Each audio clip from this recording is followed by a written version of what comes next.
Hello and welcome back to Crafted by Corie. If you're new, I'm Corie. Welcome to my channel. If you're returning, as always, thank you so much for being here. I sincerely appreciate your support. I've been a little obsessed with Christmas trees this year. So this is a compilation on all of the Christmas trees that I've done so far. Let's go ahead and get right on into the crafting. DIY number 1.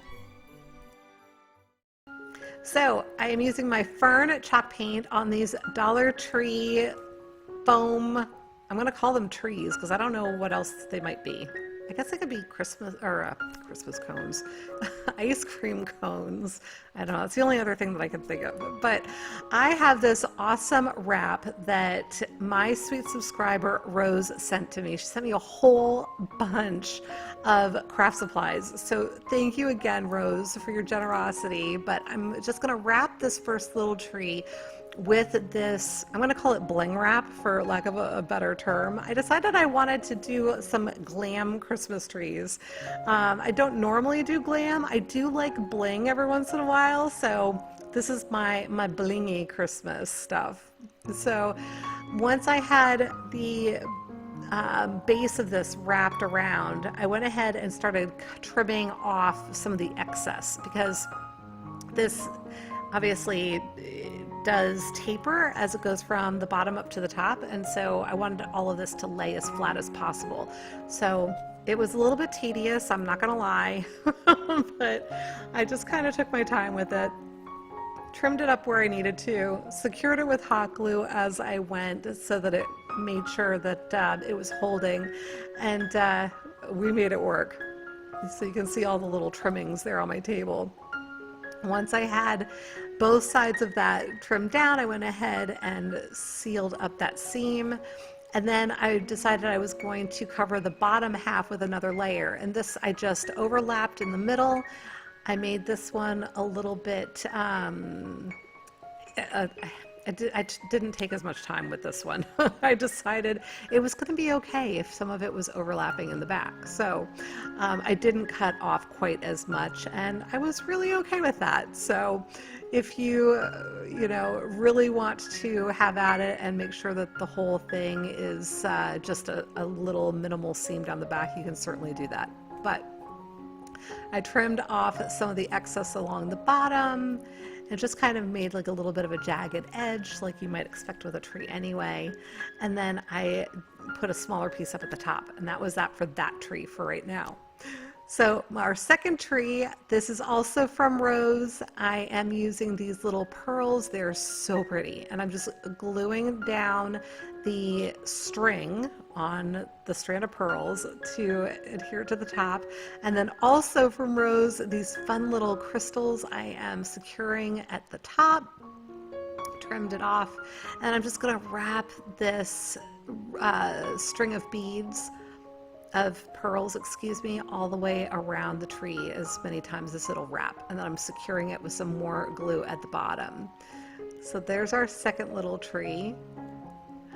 And the third tree, some more bling wrap. I thought this was gorgeous. I'm going to go ahead and do our third tree with some of this at the base.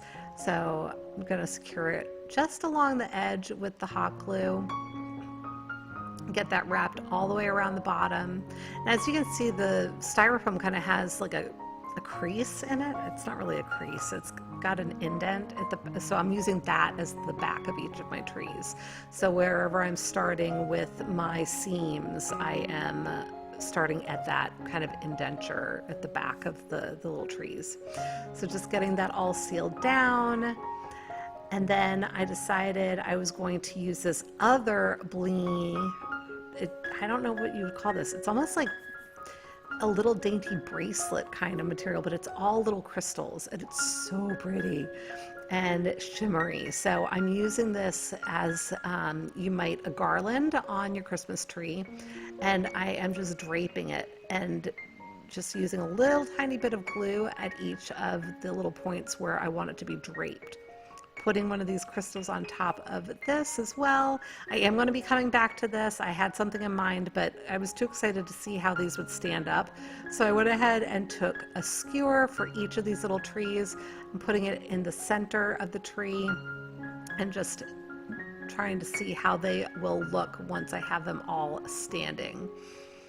So back to that third tree, I've got this cute little, very, very thin ribbon. I want to say it's maybe 1/8 of an inch wide. It's super, super thin or narrow.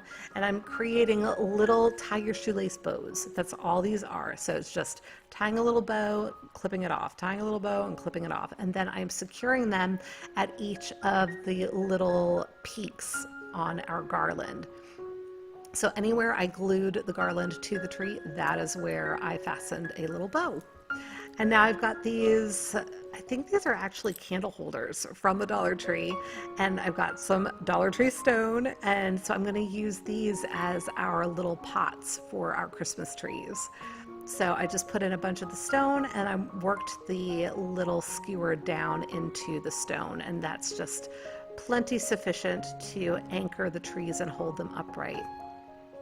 So I did that with all three, and then I grabbed my Dollar Tree red ribbon again. This is the same ribbon that I used before, and I am going to wrap it around the little base of the tree planters, if you will, for 2 of them.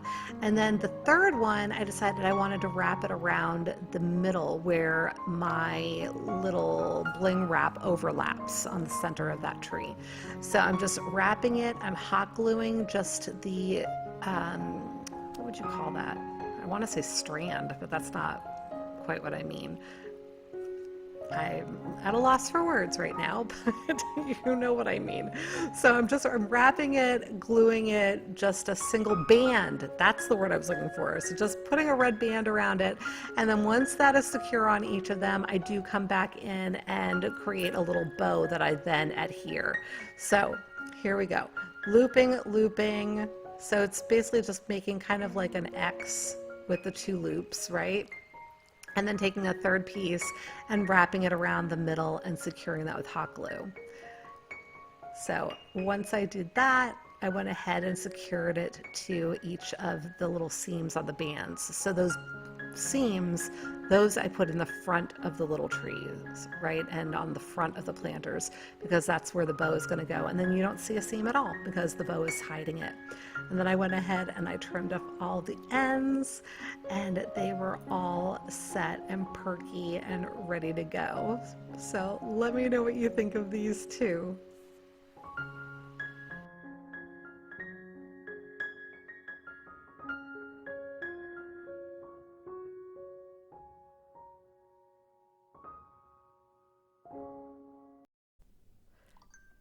DIY number 2. All right, I have a whole bunch of scraps of paint sticks, and then this is a wall decal, or a set of wall decals that my sweet subscriber Rose sent to me a while back, and I'm just showing you what it's supposed to look like if you put it on the wall. It kind of forms a Christmas tree shape with all these words. And I'm looking for pieces of wood that'll work with these shapes. So this is a little plank that came in a pack of, I think it was 6 from the Dollar Tree. I just pulled one of them out, and I am cutting it down to be double wide so that it's about the same width as the paint sticks that I'm going to be working with. And this is going to be a little bit wider at the top for my star shape that you can see there at the top left corner of the screen. I'm using some tape. I had used some wood glue to combine those 2 pieces, and I just taped it so that it wouldn't slide, and then I put something heavy on it to let it dry. So now I'm taking all of my scraps from my paint sticks. These are all the larger paint sticks. So the ones that are probably, gosh, I would say 1.5 inches to 2 inches wide. And then I think they're maybe 18 inches long. So the big ones that you could find at your home improvement store. And I was trimming off the angled edges as well as the handle parts. And you can see they're all different lengths. And then I didn't have any that were quite large enough for some of what I needed to do. So I was going to have to trim those off, but I decided I was going to cut out all of the little pieces of my wall decal first so that I could lay it out and figure out exactly how long I needed each of my sections of paint stick to be. I am not one to do a whole lot of measuring. If you guys have followed me for any amount of time, you know I'm really bad about giving you dimensions because I do everything by sight. Not everything, but most things. And if you have seen me measure, you've probably understood why I do things by sight, because I am really good at messing up the measurements. So at any rate, I am just, right now I'm looking at the different pieces that I have that are already cut, and I'm trying to line them up with the words that they'll fit with. So this is really, there's no science to this, you guys. I'm literally doing it by sight and just using my scraps first. And then once I get through all of my scraps, I will go ahead and trim up some new pieces, or I'll cut down some scraps to make them fit a little bit better. So you can just see how I'm doing all of this here. Once I had everything trimmed up, I did use some sandpaper, just clean up the ends, make sure everything was nice and smooth. And then I gave everything a good coat of Adirondack white chalk paint. So you can see them all kind of lined up there on their sides drying. And once that was all set, I went ahead and started lining them up in size order so that I can get ready to put my decals on here. So I'm getting them all lined up. I think it was 10 rows in the end, if I'm not mistaken, including the star. It was either 9 or 10, but yeah, I'm counting real quick. It was 10 with the star included. So once I had them all lined up in size order, I went ahead and placed out my little words again, make sure everything looks as it should. And once I did that, I can go ahead and start removing the backing and applying them to my little slats. So I'm going to start at the bottom and work my way up. It doesn't matter how you want to do it, but I'm just making sure I've got everything lined up, and then I'll smooth it down. I started trying to use my little burnishing tool, but then ultimately I found, just because my surfaces weren't super smooth, it was just easier with my fingertips because I had some brush strokes and stuff like that. So I just used my fingers and just worked my way up with each little segment, and just made sure everything was nice and smoothed down. My goodness, tongue-tied tonight. I grabbed out another full-length paint stick then. I was just making sure I had an idea of how much the bottom part of that paint stick would stick out from underneath. This is going to be my trunk for my tree, right? And I decided I liked the shape of the handle, so that's the part that I'm going to use as the trunk. And I only put enough wax. This is my antique Waverly wax. I only put enough of it to be visible from the front. And then I did coat the rest of just one side, which is going to be the back side, with the wax. I didn't coat the whole thing because I want the glue that I'm going to be using to be able to adhere directly to the paint stick, as opposed to having the wax to have to deal with. So now I'm just flipping everything over. I did have some wax I noticed on my surface, so just getting that cleaned up so that I don't end up getting wax on the parts that I don't want it on. So I'm just flipping them all over in order. And I am going to go ahead and adhere them here. So now you can see where I left the natural wood color, because I am going to be using my wood glue, and I wanted to have that pure wood surface to adhere the pieces to. Hopefully that makes sense. So then I used a teeny little bit of hot glue on either side of my wood glue band, and I'm adhering my little star to start, trying to make sure that it's super straight, because as I come down, I'm using that as my starting point, obviously. And as I come down and I line things up underneath, I want to make sure that they don't look crooked, because the closer we get to the bottom and the longer the slats, the more obvious it's going to be if something isn't straight. So I did about halfway through just check it, but you can see how I'm just adding a little bit of hot glue each time, just for that immediate bond, so that it gives the wood glue enough time to cure without me having to pause what I'm doing and hold on to it, or you know what I mean. So then I did need a little bit of extra glue there at the bottom. I got that attached. I am loving this project, you guys. So once I had that all done, I did use some Mod Podge. This is the satin that I'm using, but you could use whichever version of Mod Podge you want. The reason that I decided to coat it was actually for a couple of reasons. One, this is going to seal in all of my decals, so they're not going to lift and fall off, but it's also providing a consistent sheen to the entire project, because my decals had a little bit of a shine to them. They had a little bit of a gloss, and my chalk paint was matte, right? So it was very obvious that I had a bunch of decals adhered onto the slats. So in using the Mod Podge, that's going to provide a consistent sheen, and it's going to look a little bit more, what's the word I'm looking for? I want to say continuous, but that's not the right word. I think you understand what I'm saying though.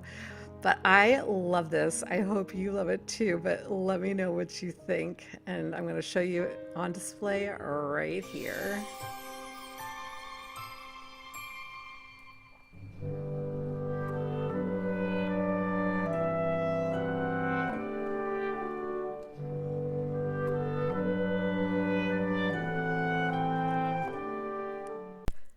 DIY number 3.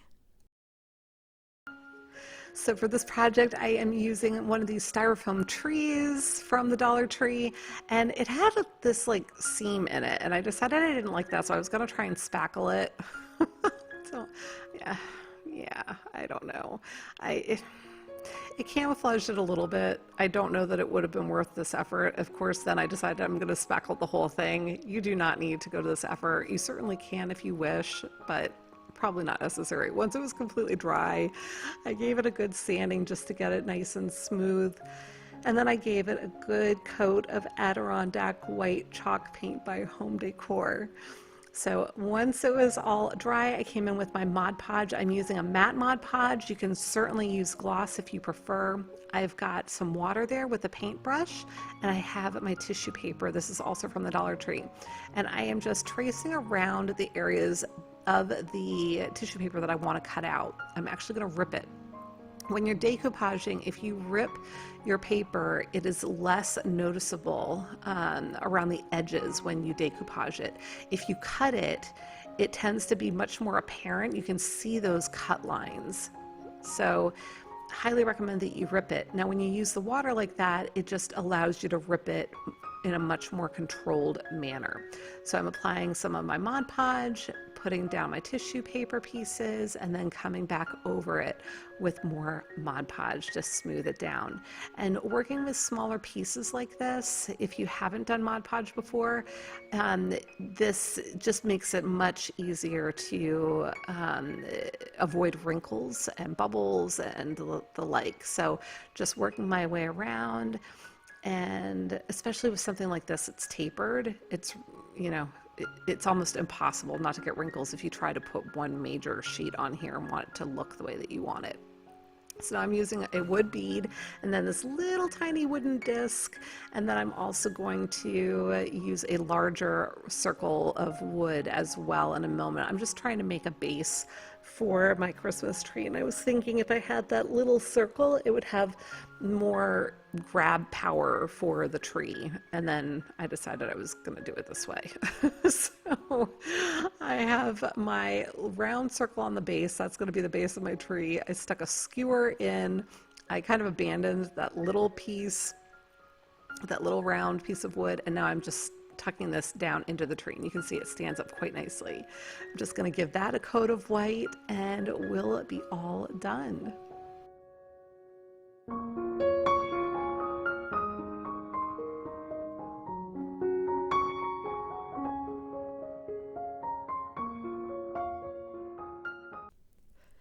DIY number 4. This is my inspiration picture. I saw it on Kirkland's. It is super cute, but out of my price range, so we're gonna make it. I've got a Dollar Tree little bin. I thought I was gonna be able to take that flowers little wording off with some acetone. It wasn't coming off, but that's okay because we're going to go ahead and paint it white anyway. So I thought at first I might be able to use the galvanized tin, but then eventually I was like, you know what, I'm just going to go with that inspiration picture. So I also have these picks that I picked up from the Walmart, and these are boxwood, I suppose, but we're going to make them into whatever that little evergreen was. So I'm taking a wooden dowel and I am using some floral wire, and I'm just wrapping it and wrapping it, wrapping it at the tip of that dowel. And then I'm going to work my way down with some of the other picks. I have a total of 5 of the boxwood picks, and I'm just going to wrap them as you see here and just layer them on here as I go down. So I've got one at the top, I'll layer 2 more side by side or across from each other, and then once those are secure, I'll add in 2 more just down a little bit lower, and you kind of see where they go as you go. So you'll find a really good position for them so they tuck up nicely underneath the one that came before. Hopefully that makes sense.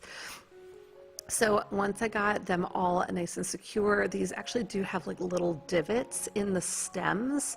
So I'm using those to my advantage to just make sure that the wire is catching really strong and staying nice and tight. And I just worked my way back up again. So now I'm using my little wire cutters to cut apart this little berry pick from the Dollar Tree. I'm just doing the little clusters of this, of 3 to 5 berries approximately, and doing my best. Now these are white styrofoam coated with some sort of a red enamel paint, and you can see some of the white is showing. So I pulled out one of my Arteza markers in a similar color. I think this one's called Wine, and I just went ahead and filled it in wherever I saw some white, and you never knew that it was imperfect. It hit it very well. So now I am going into my Cricut Design Studio on my phone. I am looking for something with farm fresh Christmas trees. Once I identified the design I wanted to use, it was already designed. I just picked it and set it up on there. I went ahead and got it to the right size for my little pail, bucket, whatever you want to call that. Used my Cricut Joy to cut it out. And then I went ahead and cut down my vinyl and weeded it and got it prepped. Now, I don't know why, but I tend to struggle with the smart vinyl when I try to get it onto my transfer sheet. So I didn't spend a lot of time showing you how I did that. It took some effort. So if you have trouble with that too, know that you are not alone. But I did finally get it onto my transfer tape. I'm applying it to my bucket. Now it is going to curve a little bit with the tapering of the bucket. So my Farm Fresh to the sides of the truck do kind of end up angling up a little bit. And that's normal just because of the flat design that I was using. And it doesn't bother me, but if it bothers you, that's something you might want to keep in mind and make sure you try to account for. I'm just using the back of my transfer tape paper there to help smooth it out so I don't knock up the vinyl as I'm going. I'm just using that same Arteza paint marker in that wine color to trim out the top of my little bucket. And once I'm done with that, I am going to take some of the Dollar Tree, what is that, floaty? You know what I'm talking about? Noodle, pool noodle. And I'm cutting this down to go inside my bucket to hold my greenery. Put a very generous amount of hot glue on there. I'm going to tuck it down inside, make sure I've got it centered. And I'm cutting up smaller pieces of the pool noodle to wedge in around there just to give it some more stability, fill up my bucket, and so that, you know, I don't have to use a whole lot of more expensive filler to get it set up and for us to hide this actually later. So I'm just wedging it in there, holding the center really strong so that I don't end up knocking it out as I am wedging those other pieces in. And so you can see this holds it really well. Now I'm using just regular old Dollar Tree plastic bags and I'm tucking those in. Again, I'm just trying to fill this up with inexpensive material so that I'm not having to use more expensive, fancy looking materials to fill the whole bucket. So we'll come back to that in a minute, but right now I'm going to take all my little berries. You can see Sammy is off to the left watching me work, my little love bug, but he's frequently with me. But I am just taking my little berries with hot glue, adding a little bit of hot glue to the berries, and then tucking them in on the little branches here and there towards the tips, wherever I decided I liked it. This is Excelsior from the Dollar Tree that I'm dropping in around the base of my little bucket around my little tree. And I'll show you right now. See how cute? Loving this.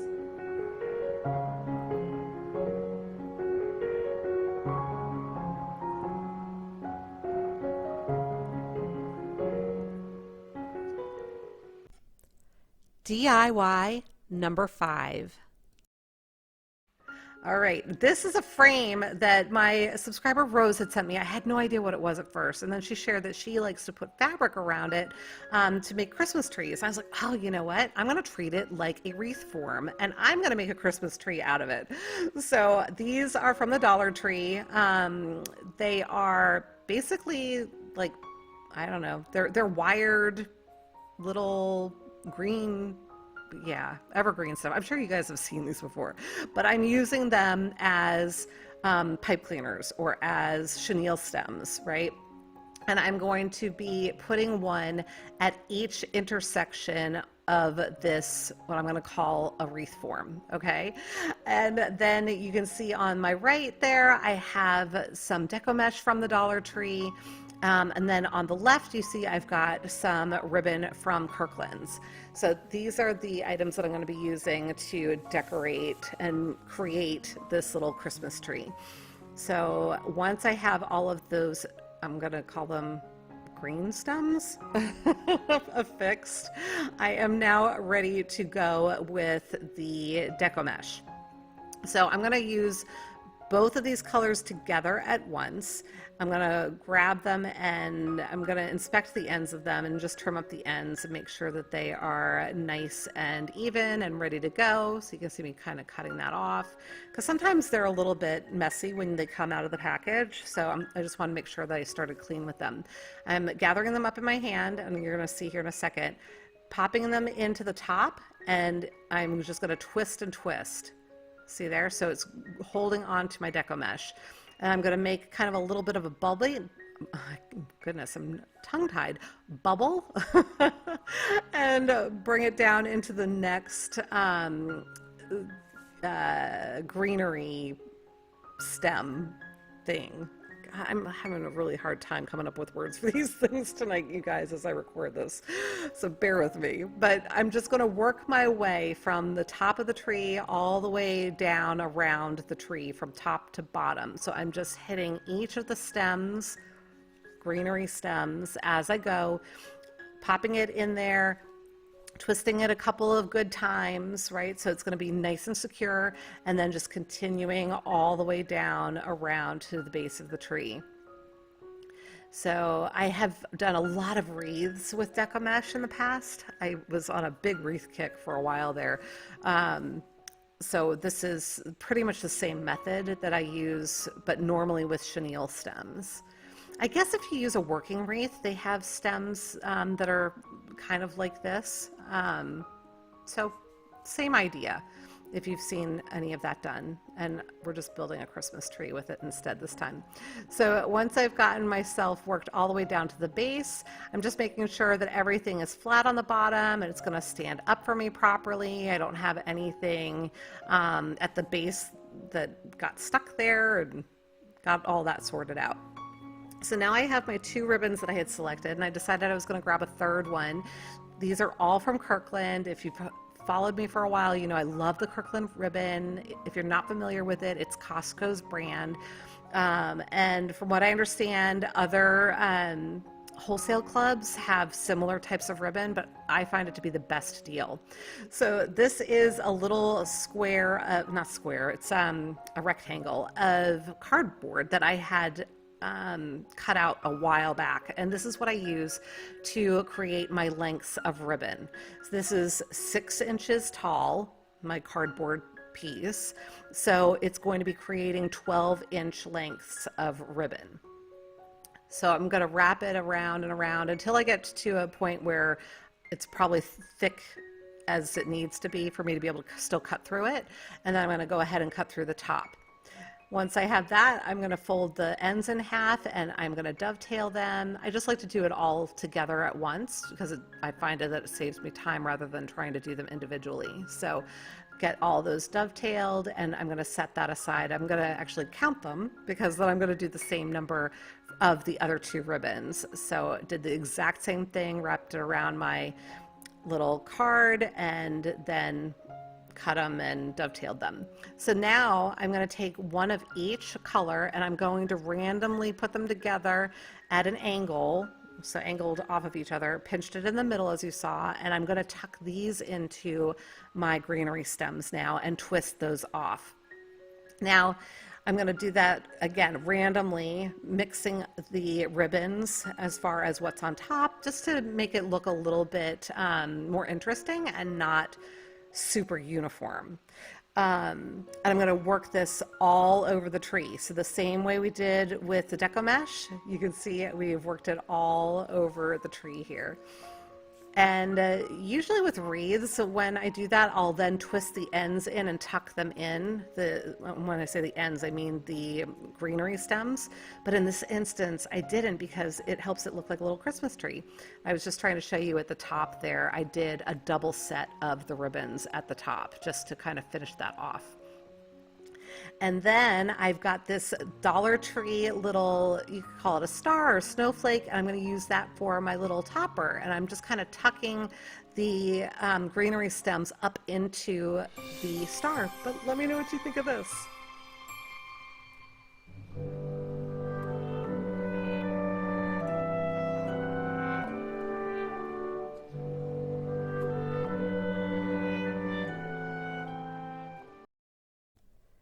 DIY number 6.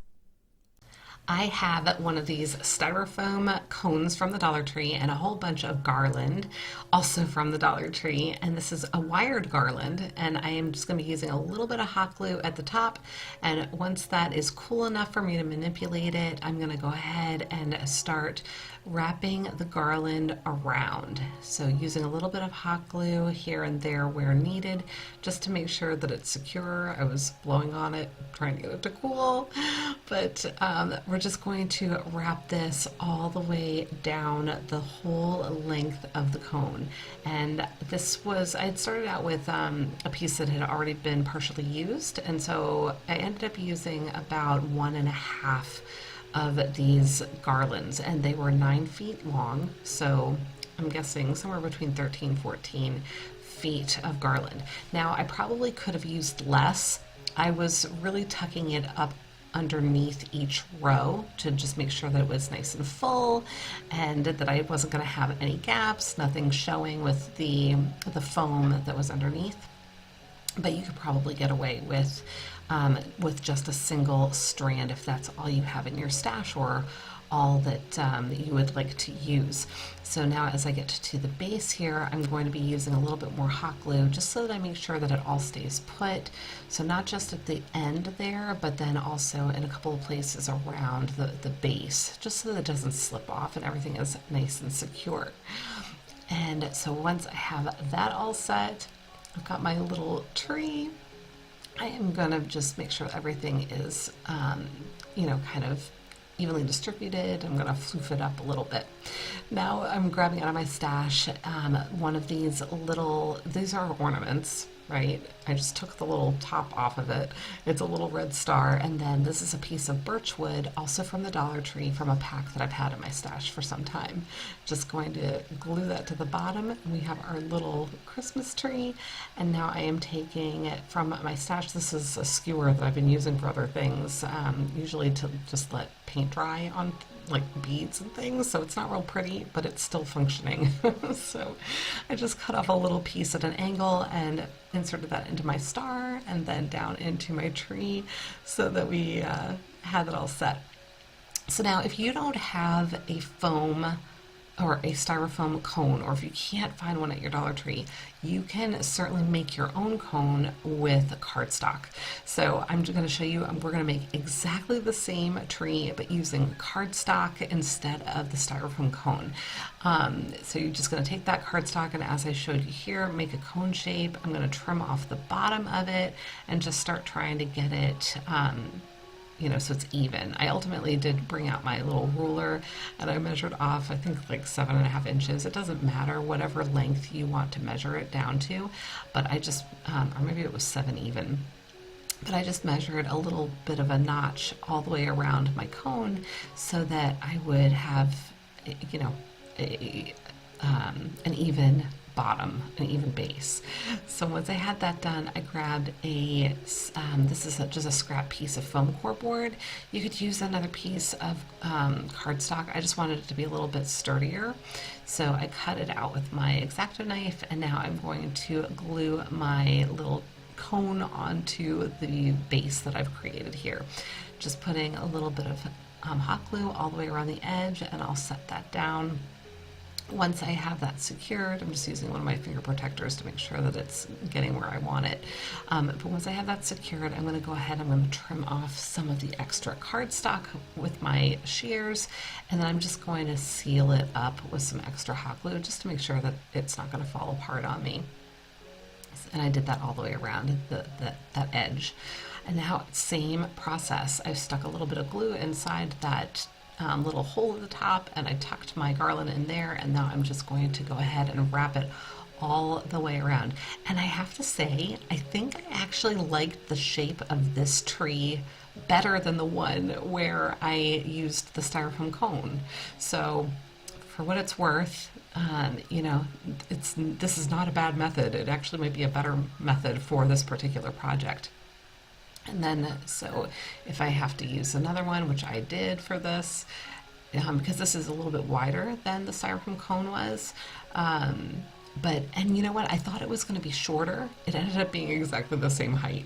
So kind of funny. I was actually looking forward to having them at a couple of different heights, like a shorter tree and a taller tree, but that's all right. I just propped it up on something else.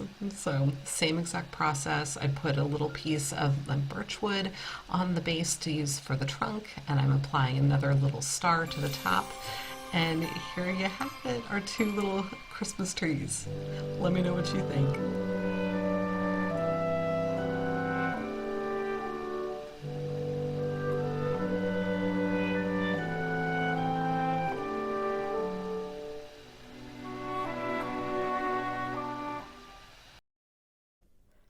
DIY number 7.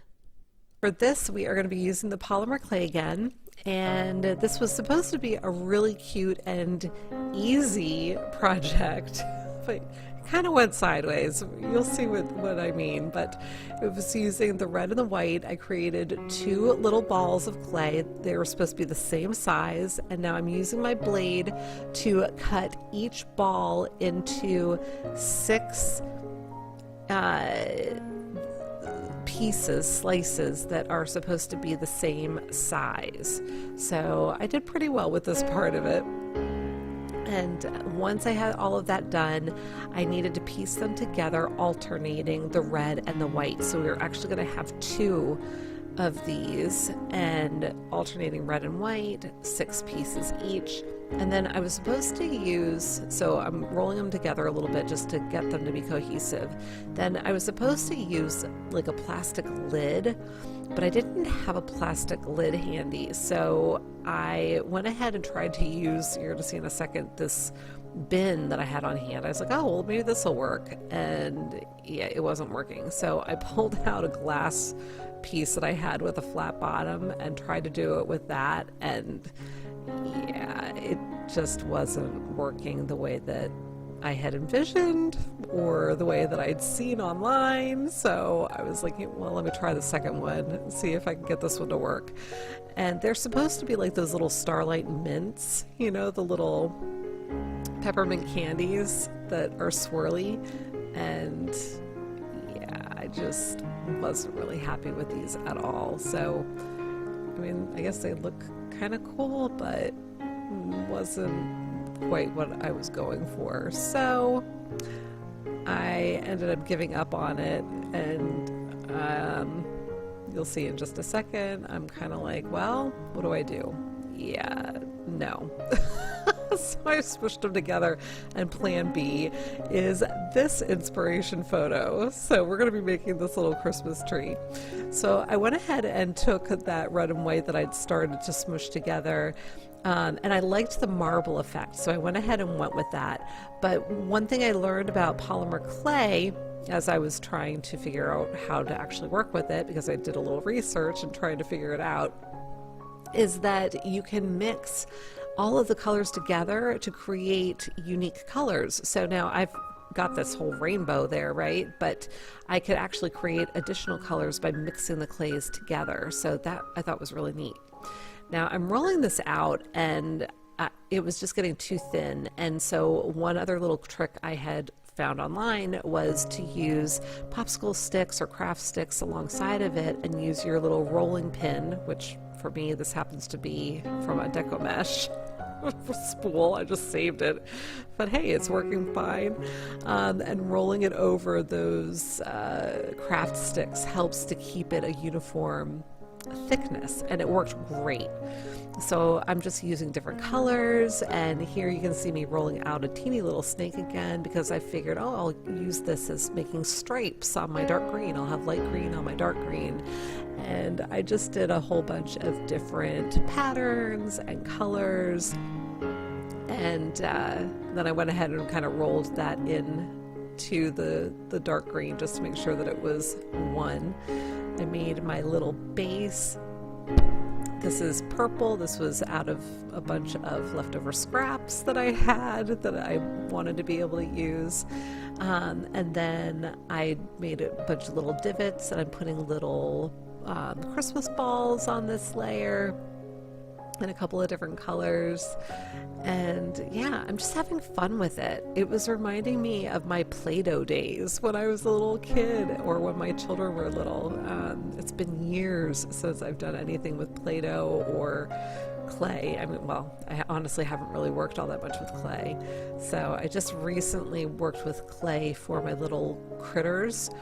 But yeah, other than that. So now I'm going through and I'm punching holes in the top and bottom of each of these pieces. I'm just using my piercing tool and making sure that I've got a hole kind of jiggered in for each of those, so that we'll be able to string this together after it's baked.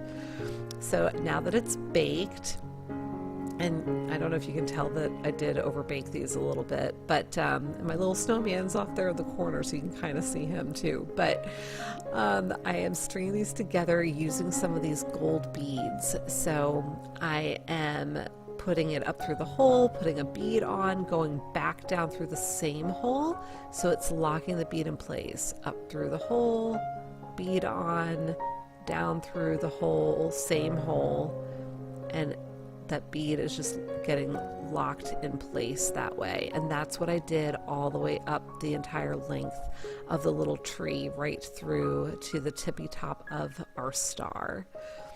And so then once that was all secured on there, I went ahead and tied off a loop at the top to serve as our hanger. And you can see it spinning and spinning.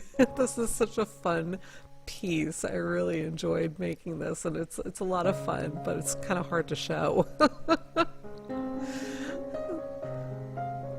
So here is the side by side. Theirs is on the left and mine is on the right. DIY number 8. So I have these wood ovals from the Hobby Lobby. I believe they were $2.99 for the pack of 2. I've got some fabric. I've got little Dollar Tree Christmas tree, Dollar Tree little mini present ornament things. Actually, I'm not even sure that they're ornaments. I'm not sure what they're supposed to be, but I thought they were super cute. And then I had some picks there. So I'm just taking some parchment paper, and I am fashioning somewhat of a template. I wanted to make sure that I had an idea of how large that was. So I'm cutting out a little bit of a pattern, but then I folded it in half and I cut it down more because I want to create like a little rug. So I just wanted to kind of have the right shape, and I don't know. I'm sure that there are better ways of doing this than what I just did, but it was the way that I did it. So I went ahead and cut out a piece of the fabric, and then it occurred to me I probably should go ahead and prepare my wood so it could dry while I was doing other things. So I kind of ignored my fabric there for a second, sanded down any of the rough patches, and then I am using my Waverly Antique Wax with a baby wipe, and I am just going to make sure that I've got the wood piece completely stained, front, back, sides, all over. Set that aside to dry, and then I went back to my fabric. I'm just cutting out around my little pattern that I had created so that I have my little rug for the little scene that I am going to be creating. Not sure why I decided to show you so much of me cutting, but there we go. So now I am taking my green fabric. This is a little bowl that I've turned upside down because I wanted a circle. So I just took a pencil, and it was just dark enough for me to be able to see it on the green, and I cut it out, and then I'm folding my circle in half, like 3 times. I'm going to trim off the ends just to make sure that they're all even, so it's a really nice perfect circle, and then I'm going to cut off the tip right here. So right there, I cut off the tip so you can see there's a hole in the center, and then I'm going to clip it so we have a little tree skirt. Did you see that? So basically create a circle, you cut out the middle, and then yeah. So I pulled this ribbon out of my stash. This is a Dollar Tree ribbon, and I am just going to run this kind of like rickrack. Oh my gosh, is rickrack even still a thing? My grandmother used to use rickrack. I think my mother even used rickrack. I'm like having flashbacks to the 1970s and some of the clothing that I was dressed in. But at any rate, oh, now I'm aging myself. But I applied that to the edge of the tree skirt just to make it nice and cute, and now I am just setting my little pieces on my platform, so to speak. So I'm coming in with this pick, and I was cutting these little balls off, and then I realized I could slide them right off of the pokey things. So once I had them all prepared, I'm using a little bit of hot glue, and I am applying them to my tree like Christmas balls. And this only takes a tiny little bit of hot glue, and you can tell I was getting too much of it, so I was kind of sharing the hot glue. I'd put it on one, rub some of it off on another, and apply both of them at the same time. So just needs a teeny tiny little bit of glue, and it worked like a charm. And I just thought that this was so adorable, and really, really happy with how it was turning out. So once I went ahead and had as many balls on there that I wanted, I grabbed this other Dollar Tree ribbon that I had in my stash that I thought looked a little bit like a garland. So I added some hot glue to the tip of that, added that to my tree, kind of stuck it in there, and then I went ahead and I wrapped it around the tree, or twirled the tree and held on to the garland so that it wrapped. And then, so I did it from tip to base, and then I just secured it at the base with some more hot glue. And I just glued it in a place where it wasn't noticeable. I know it was kind of hard to see there where I'd glued it. I reapplied my little tree skirt. I've got my little scene going on, my little white rug, and now it's time for the presents and just getting it ready for Christmas morning. So just adding those on, gluing them down where I want them. And I just think that this is so sweet. I love this so much. It makes my heart happy. So the one final touch, I came back in and I was pulling off some more of these little, I don't even know what you would call them, little, I'm going to call them beads for lack of a better term. And I pulled off about 6 of them so that I could create a little silver star. So again, hot glue, just gluing them together one at a time, just adding them around the center bead. And you could use beads for this if you wanted to. There's no reason why you couldn't.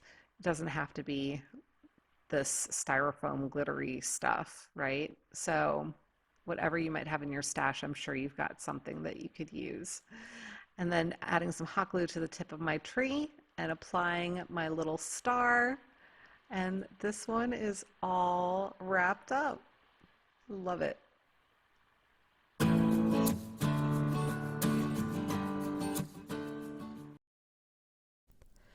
DIY number 9.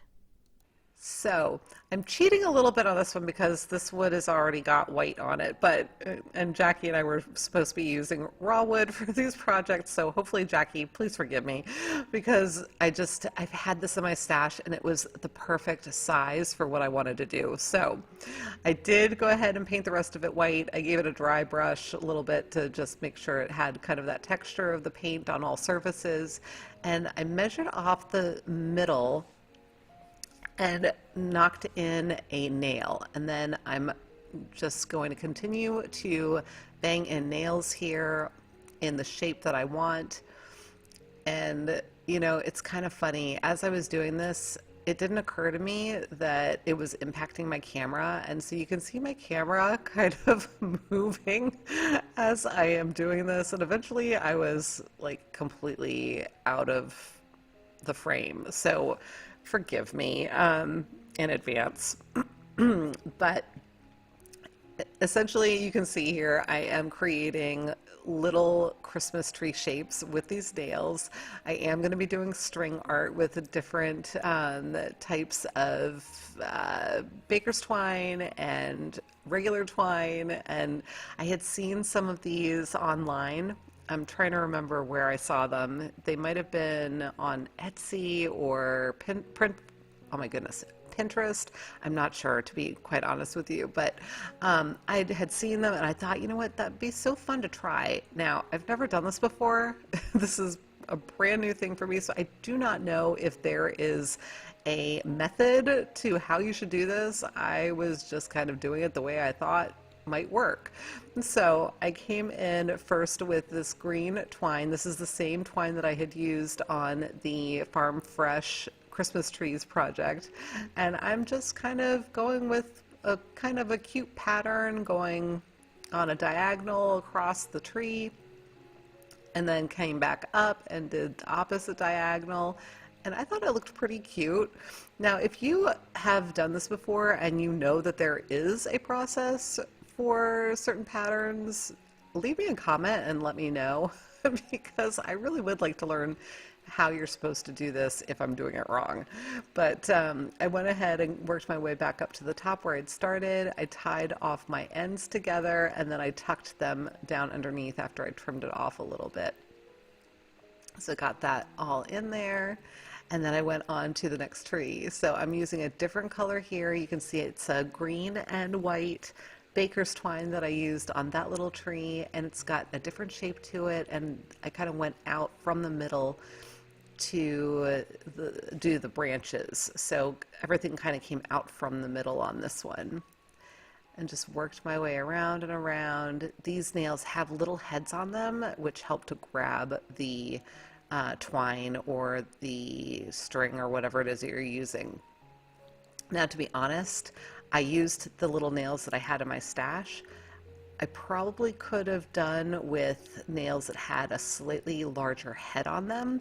I did struggle a little bit with making sure that my string didn't pop off, especially when I was going back over certain nails in areas where I wanted to be able to embellish, I'm going to say, my pattern that I was working on by going back to certain nails. So just keep that in mind if you decide that you want to try something like this. You probably want something with not a huge head on it, but a little bit of a head, so you're sure that it'll grab it. This was a different baker's twine. Both of these baker's twines that I was using are from the Dollar Tree, and then that twine, the one in the middle, was from burlapfabric.com.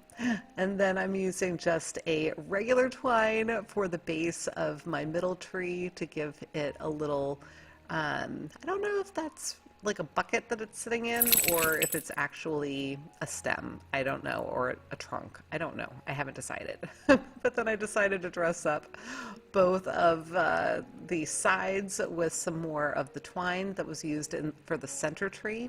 Just wrapped that around 6 times, and then I tied it off in the back, and I did that on both sides of the project. So very simple. It did take a little bit of time to do this and a little bit of patience in some aspects, but I thought it was well worth it because I think it is super cute. But let me know what you think.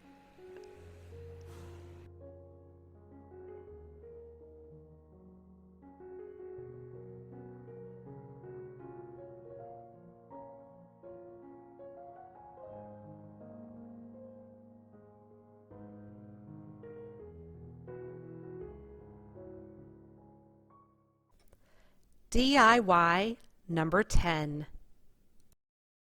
All right, this is a little ornament that my sister had picked up for me from Michael's a couple of years ago. It was $1.99, sorry, and it was 20% off, so what a deal, right? I also have my yarn from the Dollar Tree, and then this is some I think this was Arteza paint that I'm using here. It's just a regular gold acrylic paint. I'm just painting the star, and then that green twine I have is from the Burlap Company. I think that's what it's called, the Burlap Company. Yeah.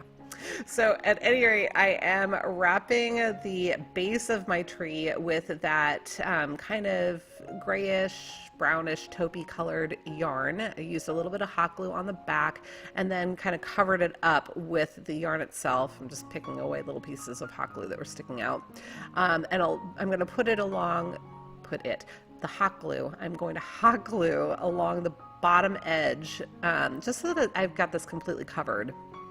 And then I'm going to be wrapping the yarn back up the trunk of the tree again so that I can hide the tail of my yarn behind the next round of wrapping, so to speak. I didn't want to call it next round of yarn because that's not a yarn that I'm going to be using next. It's a twine. But anyway, you can see I'm wrapping back up around the trunk, and I certainly could have started at the bottom. I just wasn't thinking about it. Could have started at the bottom, and then I would have only needed one layer. So now I am starting with the green twine, and this worked out well in the end. But I realized after I'd gotten this all set, so I'm using hot glue along the base of this, and then I was just going to wrap and wrap and wrap all the way up the tree, right? Well, it didn't occur to me until I started doing it that it's angled smaller, clearly, as you go up, right? And so my twine started sliding on me. So you want to start at the narrow end when you're wrapping, whenever possible. I mean, if you're using a round surface, then it doesn't really matter because you're going to end up having to deal with the slope on the downside.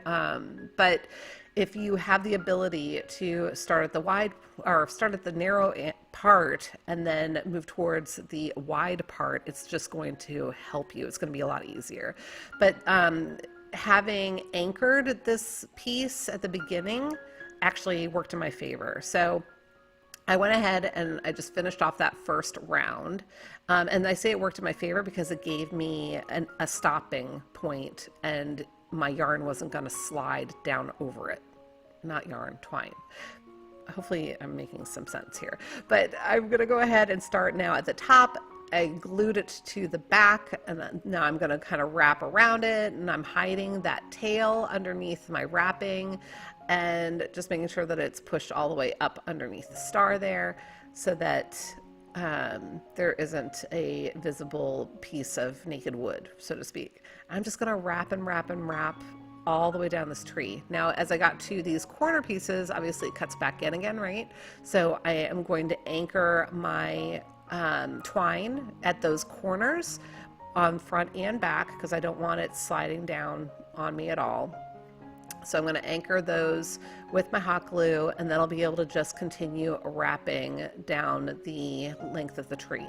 So at each of those little corners, so to speak, I'm going to do the same thing. But other than that, as I'm wrapping, I didn't need any additional hot glue. So just at the places where it was going to drop again, where there was a risk of it sliding.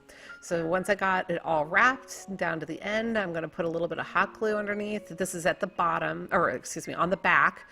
But it actually worked out so that I wasn't able to even see it. So once I glued that down, I had left a little bit of a tail that I then kind of tucked under the other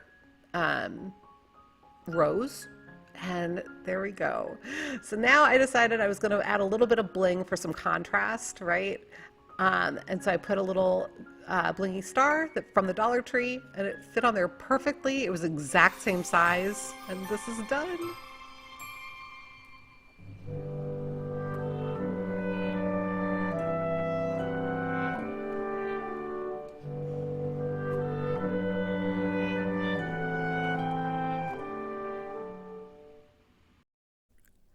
DIY number 11. So for this, I have a couple of little buckets, pails from the Dollar Tree. They're a wedding favor, actually. I've got a couple of little Dollar Tree evergreen trees. I've got my red paint that I was showing you there, and I'm also going to be pulling out my Van Dyke brown from my vintage colors from Arteza. It's a super dark brown. It's like almost black, and I'm using that on the pail handles. So I had removed the little handles from my buckets, and I'm going to go ahead and paint those, and then I will come in while those are drying and I'm going to paint my little buckets red, and I'm going to give those 2 coats, make sure that I've got them completely covered. And this worked actually really well even on the shiny surface. And I did go ahead and paint the majority of the inside of the buckets. I wasn't really sure if you were going to be able to see inside with what I was doing, so I just wanted to paint down enough that I was confident you wouldn't be able to see it. So now I'm taking my little evergreen trees, and I have some burlap left over from a fall project, so I'm going to cut little squares of burlap that I will then fashion into rough circles, and we're going to be making little ball bags. I don't even know if that's what you call it, but for the bases of the tree. So if you think about a living tree that you might get, and it's got that ball at the bottom of it, of its root ball, and they usually cover it with burlap and everything, that's what I'm creating for this. So we're going to have our fresh trees that are living, but in order to do this, what I'm doing is going through the burlap, kind of weaving in and out. And I'm sorry you can't really see my needle, but if you saw how I did the fabric pumpkins this past fall, it's something that Olivia from Olivia's Romantic Home also had done, that you just go in and out and in and out with the needle, and then you can pull it tight and make your little sack. So you can see how I kind of pulled it, I cinched it, and I tucked in some of those scraps in there to kind of fill out the little ball a little bit more. Might as well use the scraps that would otherwise just go in the trash, right? So creating my little root ball, and then I twisted that around the base and tied it off, and now I'm just trimming off some of the strands from the burlap. And I'm gonna need to put something in that little bucket to help it sit up a little bit more, but first I went ahead and took care of the other tree and did exactly the same thing. So now I have these little decals that I had cut out on my silhouette cameo, and it just says Farm Fresh, and I am applying these little decals to my buckets or my pails, whatever you want to call them, and did the same thing for both. So now I have fiber fill. This is just polyfill, like what you'd put in a pillow, and I figured that that might work well to help these stand up a little bit inside their little buckets so that they can be seen the way that I want them. So I'm reattaching the pail handles first, and then I also came in with a little bit more burlap because I found that the trees were a little bit loose in the buckets, so I wanted to have something that was going to help secure them in there a little bit better. So going ahead and tucking in some more of that burlap, and then I'm pulling off some strands that I'm going to use to fashion our hangers. So I just pretty much knotted it around the very tippy top of the tree. It was able to kind of grab into those branches, and then I secured the tree itself down into the bucket with a bunch of hot glue on all sides, so it's in there nice and secure. And there it is so far. Isn't it cute? These make my heart happy.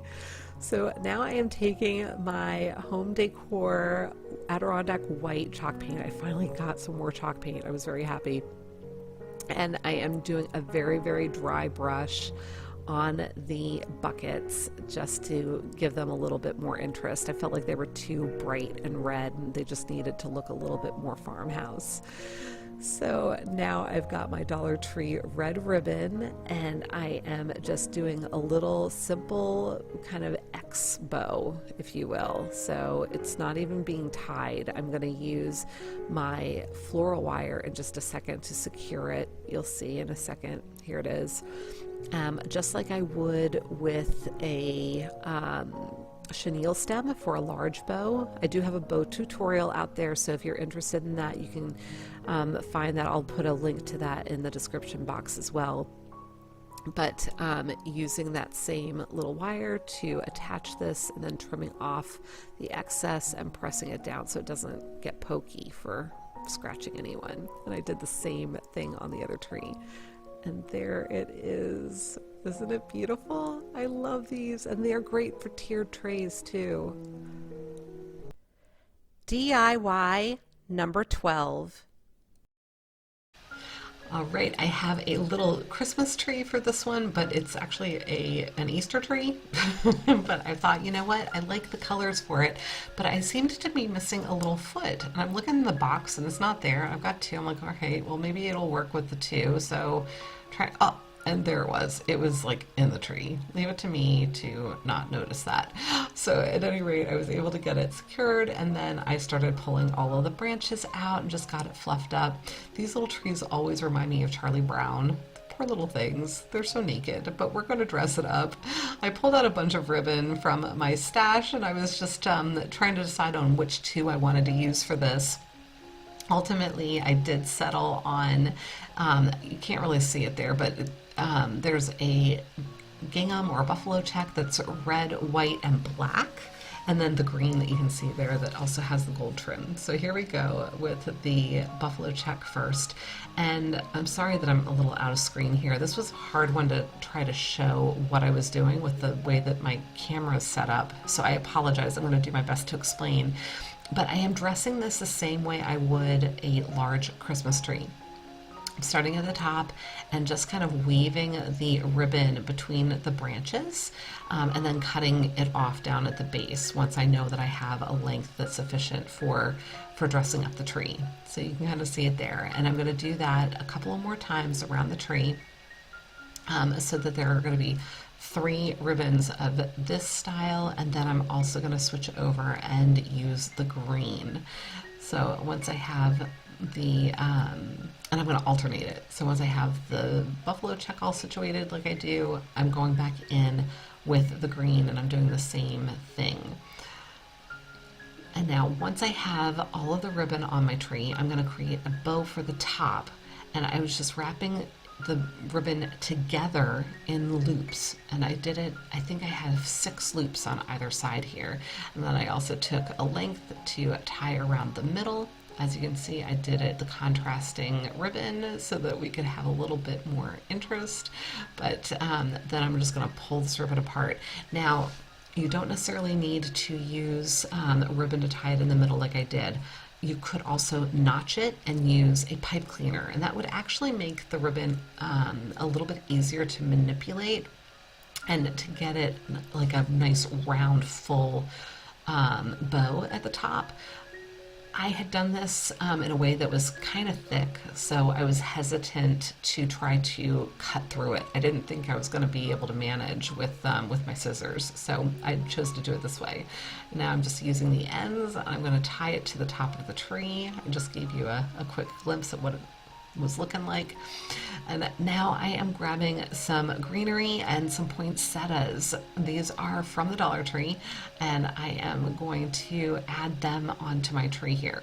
I thought at first I was just going to pop it off and use hot glue, and then I decided, you know what, I'm going to try and use the wire in the picks and do it that way, and that was ultimately what I did. So I stuck that little flower back on and I started cutting them off. So I'm literally using the wire in the flowers and wrapping it around the wire branch. And at some points I'm also using the branch to kind of twist around it too, just to make sure that it's nice and secure. Now, if you prefer to use hot glue, you certainly can use hot glue. It might honestly be easier. I was just thinking, in case I decided I wanted to take it apart later and do something else with it, as soon as you use the hot glue, it's done. It's not gonna, well, you could always, perhaps use a heat gun to melt the glue and pull it off. It's just going to be a mess. So that was my thought process there. But I am, after all, using on these little greenery pieces some hot glue. So I don't know. You could do it however it's going to be easiest for you. But I was checking it out here. I went through and added some more just until it made my eyes happy. And once the tree looked nice and full, we were all done and ready for our little countertop.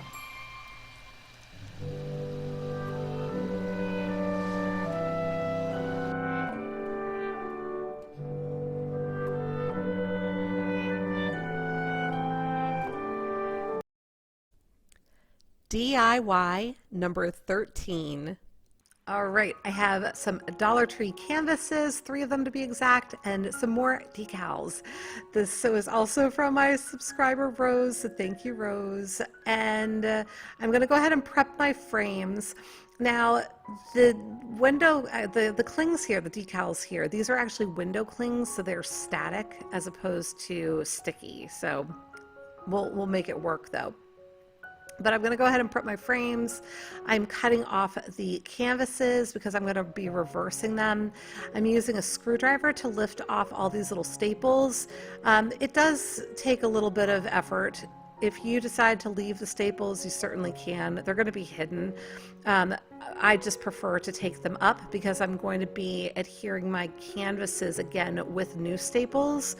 I've seen other people use hot glue, so I don't know. I haven't found hot glue to work super great with wood from a long-term standpoint, but if that's something that works for you, you can do whatever is going to be easiest for you. I just like to remove the staples so that they're not in the way. I don't end up hitting them with my staple gun. You certainly could just leave them and just be conscious of where they are so that the new staples don't get mangled in the process. But however you choose to do that is perfectly fine. So now I've got my antique wax out again. I'm going to give the frames all a good coat of the wax, making sure that I'm getting all of the interiors and the sides, obviously. I am not coating the backs because, again, those are going to be hidden. So now, while that's drying, I'm going to take my canvases and I'm just trimming off from the folded edge out. Hopefully I'm making sense. But you can go ahead and trace your frames if you want to have a more visible line. Depending on your lighting, the folds on these are easier or harder to see. My eyes are getting a little bit older, so I was having to just be careful that I was following the folded edge, but whatever is going to make things easiest for you is perfectly fine. I am now flipping all of those over. The canvases are upside down as well, so the white side is facing down right now. I've got my staple gun all set with my 1/4 inch staples, and I'm going to start stretching the canvases out onto the frames again. So going to get the corners first. I'm going to pull that down and stretch it. I probably should have done the opposite corner first, but I don't know, maybe not. It worked out just fine the way that I was doing it. So just pulling it taut and just stretching the canvas as much as I can, and then just interspersing the staples so that it was nice and secure. And I did this on all 3 of the canvases, just making sure that I was pulling them as taut as possible before I set down the staples. So once I had those all done, I was ready for my little window clings. This is such a versatile project, you guys. Now, I thought at first I was going to be able to use that big decal.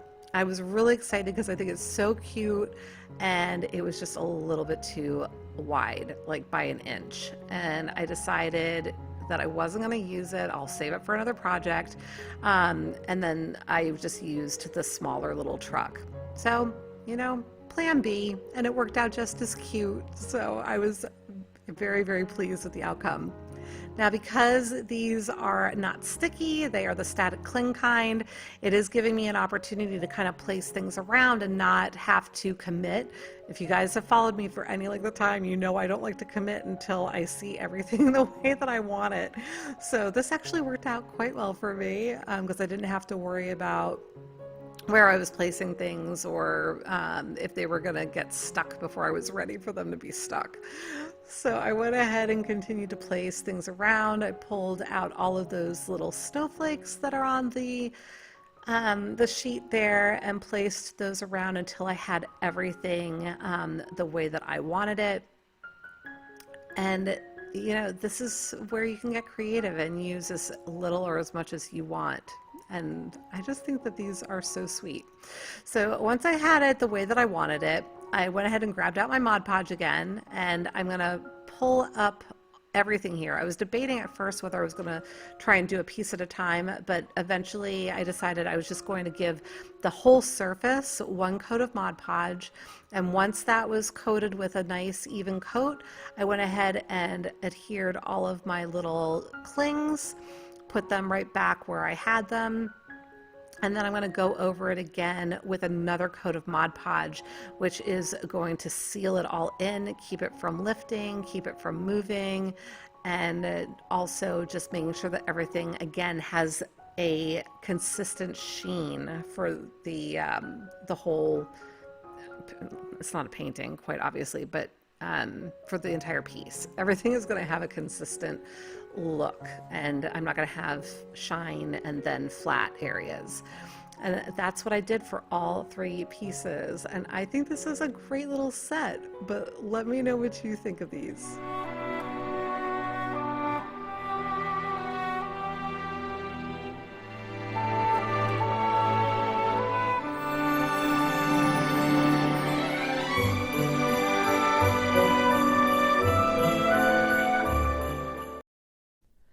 DIY number 14.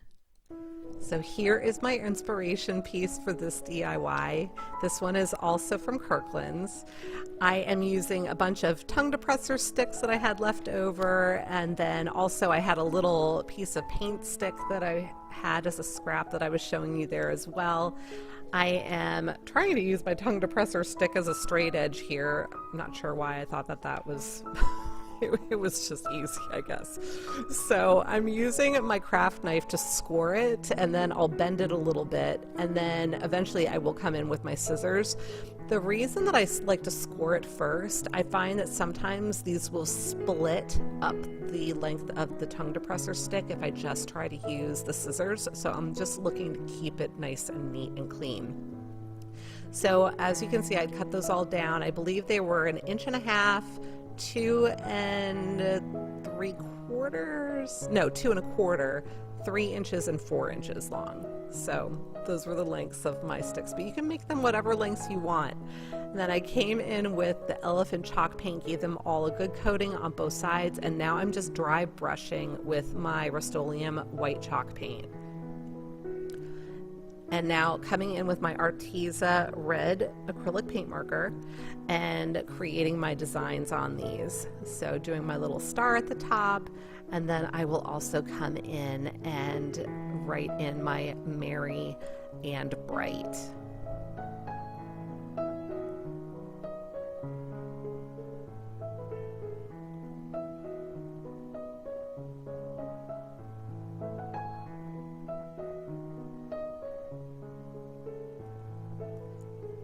And you can certainly write whatever you would like on these. It doesn't have to be exact.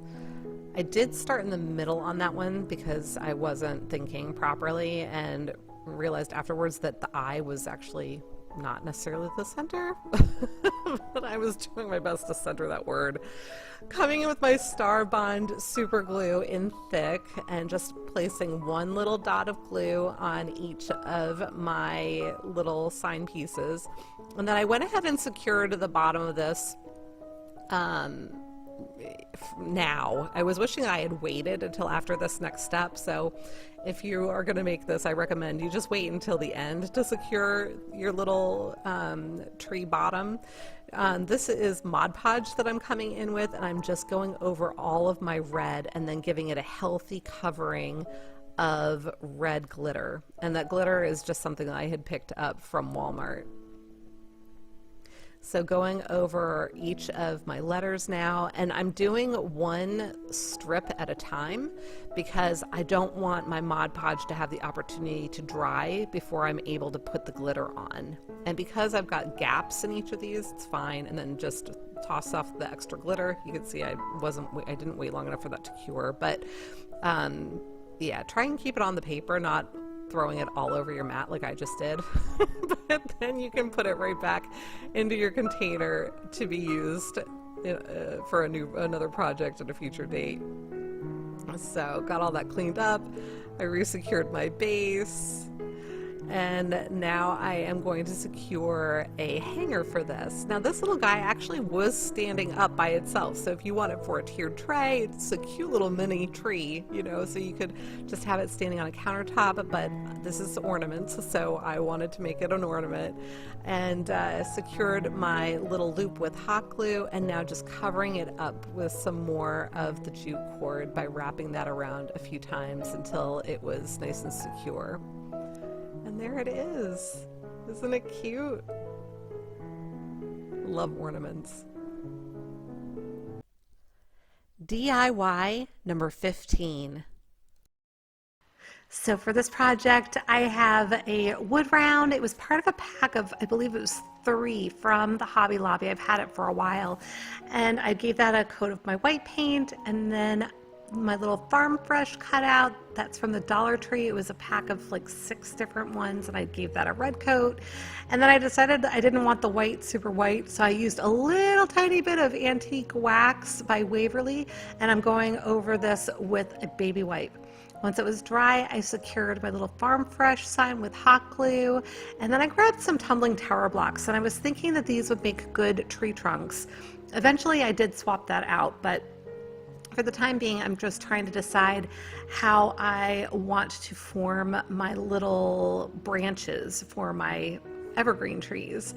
So I'm just giving them a little haircut because sometimes these little evergreen ties look better when they are just like trimmed up. So this is where I decided that I didn't really like the tree trunks. So I grabbed some skewers. These are also from the Dollar Tree. And I cut them down. I cut them 3 of them the same length.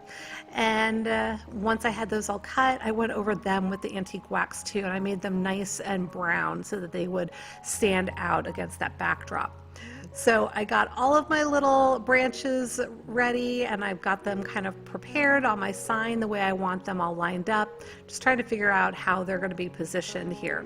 So once I had them pretty much the way I wanted them, I went ahead and blowing away all the little extra the haircut remnants, and I am hot gluing down my little tree trunks, and then I'm going to come back with my branches and secure those as well. So just a little drop of glue right on the skewer where I want to place my branch, and I am just gluing all those down. And I did that with all 3 of the trees, and I did offset that middle one, so each of the bottoms of those trunks are about the same distance from the edge of the circle, so it just makes them look like they're different heights.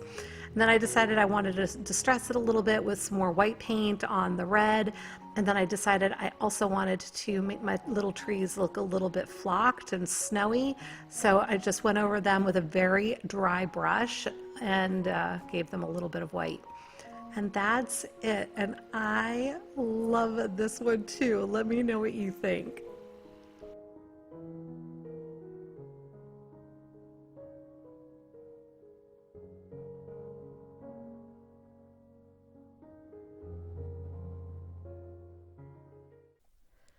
DIY number 16. I am going to be using a baby blanket from the Dollar Tree, as well as some scrap fabric that I have in my stash. Also using some boxwood florals from Walmart because I didn't have the same type of greenery from the other photo. I'm using some green cardstock, my hot glue, and some tape. So I'm going to start out with 4 pieces of the cardstock. And you could also use poster board for this. I just didn't have any, so I was using what I had. So because I am using what I have, I'm just getting this all taped up and sealed together. I probably could have just used tape. I don't know why I felt the need to use hot glue on securing this, but I did. So now I'm creating a cone shape, and I'm going to get this all secured as well. You really probably could just use Scotch tape, to be perfectly honest, you guys, but I don't know. I was just feeling the hot glue for some reason. So now I'm going to trim off the bottom of the cone and get it to a point where it will stand up flat on my table surface. So I'm just kind of pressing it down there a little bit so I can kind of get a better gauge for it.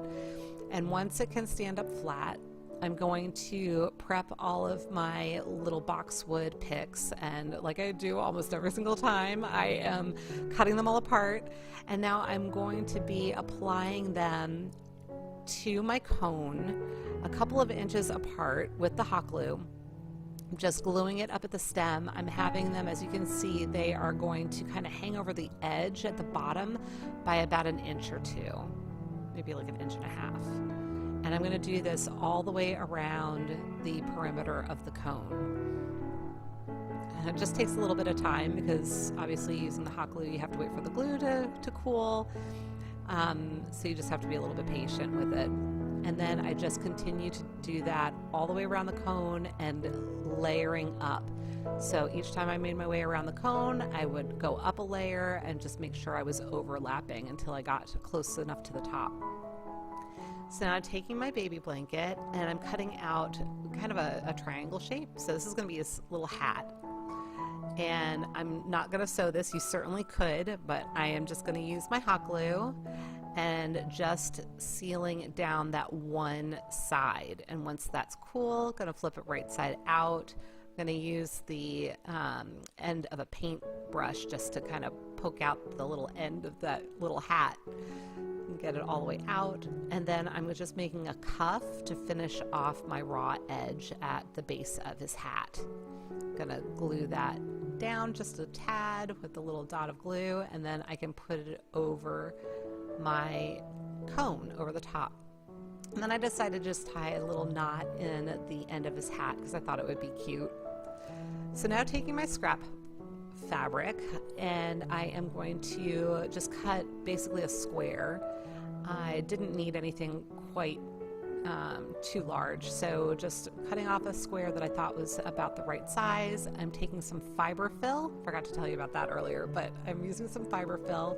You could use cotton balls, you know, anything like that, and stuffing it in here. And then if I had had a rubber band, I would have used that, but I didn't, so I just grabbed some of my floral wire and I am twisting that around. You could use a twist tie, you could use a chenille stem, whatever you got, just to seal that off. And then I'm cutting off the end, and this is going to be his little nose, so I'm tucking it up under his hat and just gluing it down with plenty of hot glue. So coming back to my baby blanket again, and I'm cutting off a nice length of it here, and I'm going to fold it in quarters because I'm going to be cutting out his mittens, and I need 2 mittens, so I need 4 pieces, and I just wanted his mittens to be the same size. So I've got the 4 layers of fabric here, and I'm just cutting them all out together. Hopefully that makes sense. And you're going to want to make it a little bit fatter, if you will, than what you want the finished product to be, because you do need to allow for that seam. So I was actually wishing that I'd made his thumbs a little bit wider when I cut out the fabric, so just something to note. So using my hot glue, I'm going to set that aside to cool, glue the other one, and then I'm going to flip them right side out again. Then I'm going to stuff these with the fiber fill as well, so it looks like he's got his little mittens full of his hands. And I'm tucking in the ends, and I'm going to seal that off so it'll hold in the fiber fill and just make it one whole little hand. I'm doing the same thing with the other mitten. So now I'm just parting the greenery using a bunch of hot glue on either side and just attaching his mittens to the cone. And there you go. Isn't he sweet?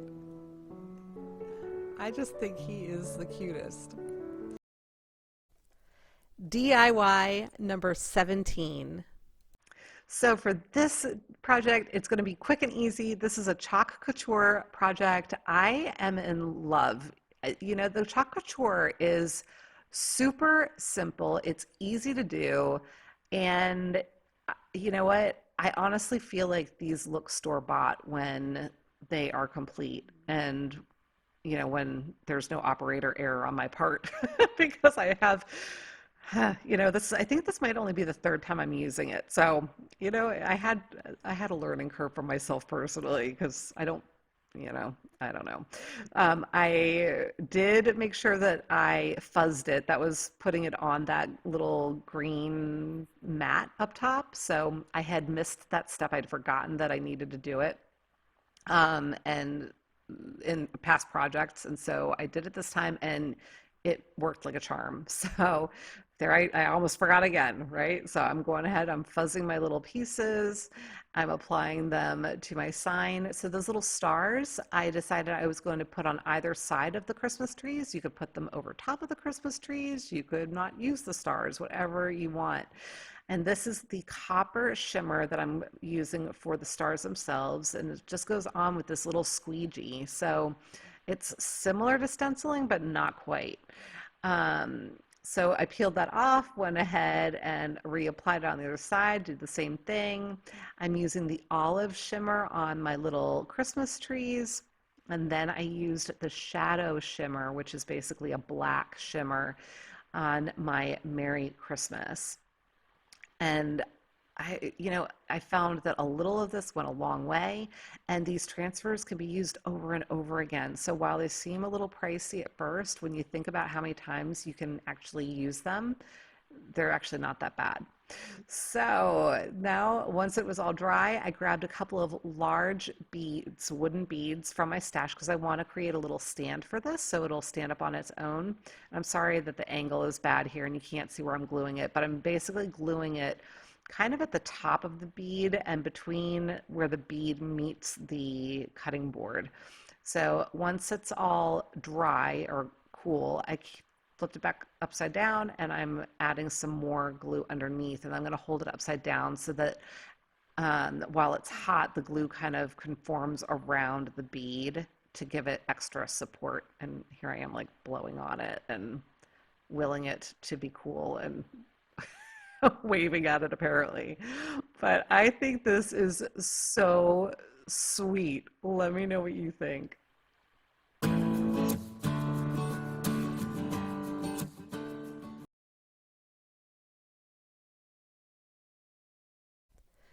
DIY number 18. All right, I have a whole bunch of little tiny ornaments. Some of these are from Dollar Tree, some of them are from Hobby Lobby. I had them all in my stash, and this is going to be one of those projects where it's do as I say, not as I do, because I was struggling with how to do this at first, and it took some figuring out in the beginning. I have a little wood round there. I believe that's from Dollar Tree. I think I had like a pack of 6 of them, and I'm not sure what it was from. I just know it's a circular wood piece, but I'm going to use it as my base. Now, I was sectioning these off into little groupings that were going to be receding, right? So I'm going to be creating a tapered Christmas tree. And I thought, well, maybe I can try and tie them together. You know, it wasn't working. I know it doesn't look that bad from this angle maybe, but from the front, it just wasn't working. It was like a garbled mess. So, garbled mess, whatever that word is. So I went ahead and started to glue them to the little base, and that ended up working a little bit better for me. And then I started in on my second layer, and I quickly realized that I really needed something in between the layers. So I went into my stash and I pulled out this I want to say beaded garland or pip berries. I'm not sure what you want to call this, but berry garland, I think.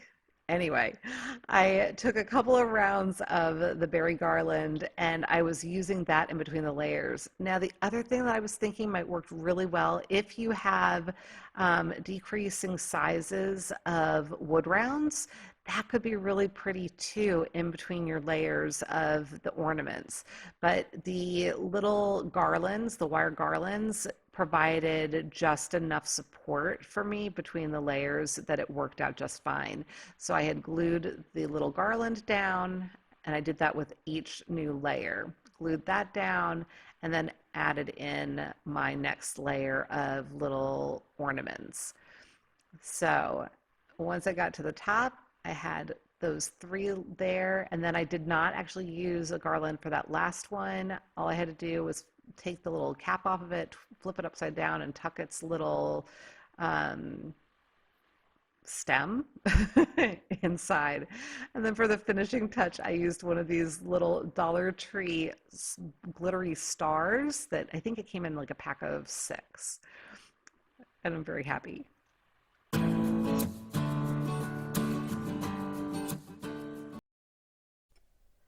DIY number 19.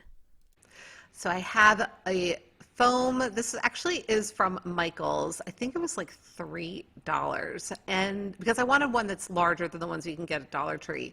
And then I have a feather boa that I picked up on Amazon for, I think it was $11. So this one's a little bit more than I normally will spend on the projects.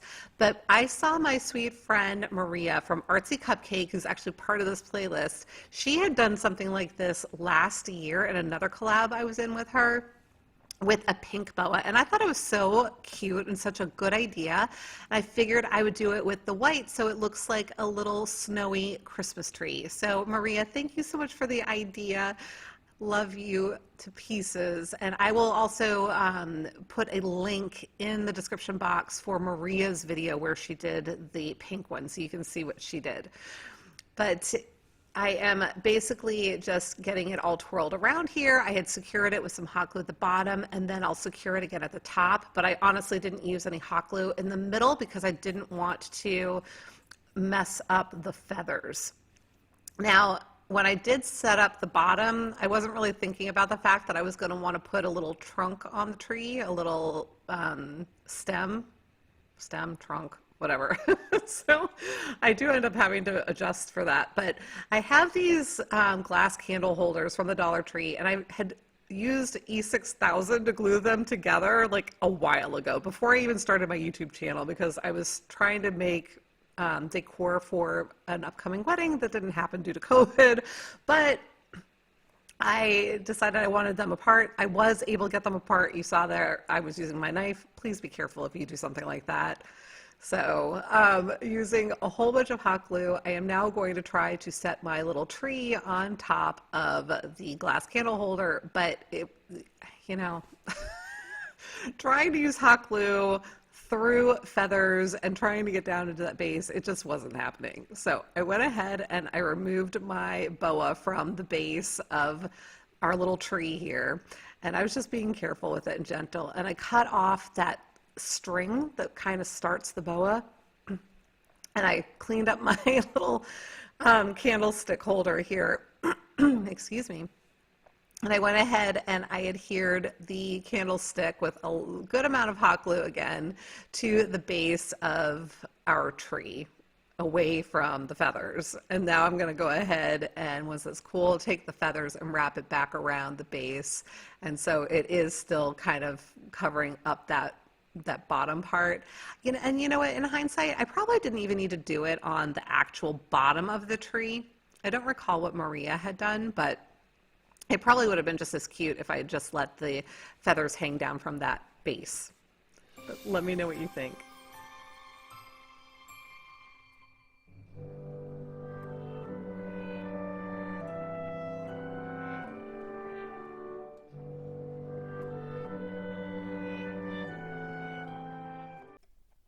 DIY number 20. All right, so I have a placemat here. I had it visible in one of my earlier projects, and I decided that I did want to go ahead and make an additional tree with this one. I've been seeing online a bunch of, and like in catalogs, a bunch of Christmas trees that are like a pattern of blue, and I had this placemat from the Dollar Tree in my stash, and I thought, you know what, I'm gonna make one out of this. But I didn't want my seam to be going around the tree the way that it is right now, so I taped it off just temporarily while I figured out how I was going to do this. And I decided that I was going to be cutting it up the back side of the tree, because if I cut straight through all of it, I'll be able to create a single seam.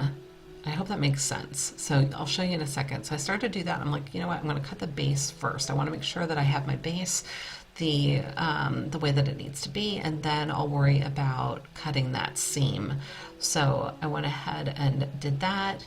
I was prepared to measure it off again if needed, but I think I did this one just really by sight, and I did okay with, I'm not sure how I lucked out that way, but I did. So now I'm going to go ahead, and I'm showing you the inside of it. I'm going to cut that seam that I'm talking about, and the excess pieces will fall away, and then we'll have a single straight seam going down the back of the tree once we're done. So you'll see what I'm talking about in just a second here.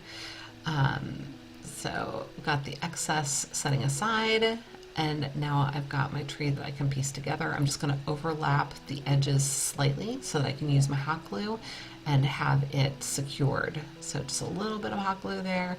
Make sure you use your finger protectors. I did go ahead and grab mine, as you can see. And I found that if a little bit of it oozed out, I could use my fingernail to just scrape it away because of the surface of the placemat. So I am going in and sealing it some more on the inside. Again, because of the texture of that placemat, I was worried that it wouldn't hold, 100%. So I wanted it extra secure. Now this was just a scrap piece of the placemat that I had cut away that I'm using to create a base for the tree. Now this time, instead of it setting on top of the little circle, I want the circle to be just slightly inside my tree. I don't want there to be any visible edges at the base of my tree. I want it to be nice and neat, so I want it to kind of sit just inside there. So I could just carefully trimmed off a little bit of extra areas where needed, and then you saw me apply the hot glue inside there, and I'm just trying to make sure that it's getting all kind of lined up there. Using another piece of birchwood here, and going to apply that to the base. Sorry, I'm off screen there a little bit, but so there's that, and then this time I'm going to grab a silver star out of my stash. And I was saying that these were ornaments before. They're actually on little twist ties, so I'm not sure if they're technically, no, I think they are ornaments. I think they just need hooks. That's what it is. But I keep pulling off the little piece that makes it the ornament, and I'm just using them as stars, clearly. So I grabbed a little teeny tiny bit of garland that had fallen off my garlands from before, and I'm tucking that down in there because I needed something that was going to camouflage the hole and also help to hold my star, because that hole was a little bit bigger than it needed to be. So put my star in there, just going to use a little bit of hot glue to secure it, and now this one is done too. Let me know what you think.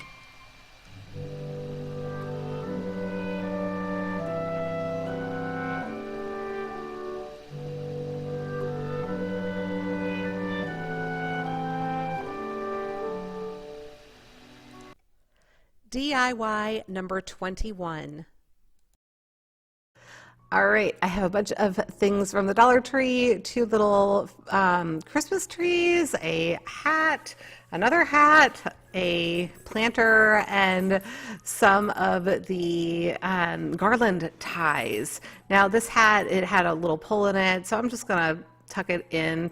You're never going to notice, just pulled it through the other side. And I'm going to wrap the knit cap around the planter. So I was thinking it would just sit nice on there, but there was a bit of a bulge on the bottom. I thought maybe there was like an indent.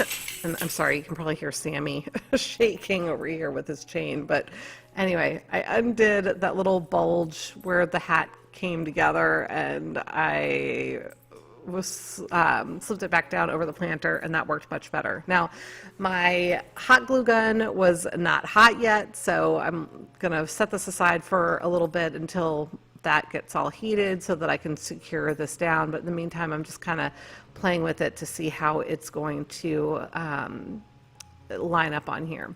So setting that aside, and I'm going to go ahead and get my little trees prepared. So I am going to fluff these up on just a single side. Here, got both of them out here. But I'm going to fluff, yeah, I don't know what happened. I was just trying to fluff and that came like right out. But anyway, fluffing one side of the tree, so all of the branches, but fluffing them towards just the one side, and then doing the same thing with the other, and I'm going to put them together. And the reason I did this is I wanted to make this a bit fuller. So I'm going to create one tree out of the two, and I'm going to use these garland ties to attach them together. So in between the sections of branches, I am wrapping these around until they become about the same length of the branches that are at that level. So as I go down the tree, I'm going to twist them less so that they are, you know, a good length, and they look like they belong as part of the tree, and it's all going to blend in nicely together. And I did that all the way down the length of the tree, and it also helped to just fill in that trunk, which I really liked.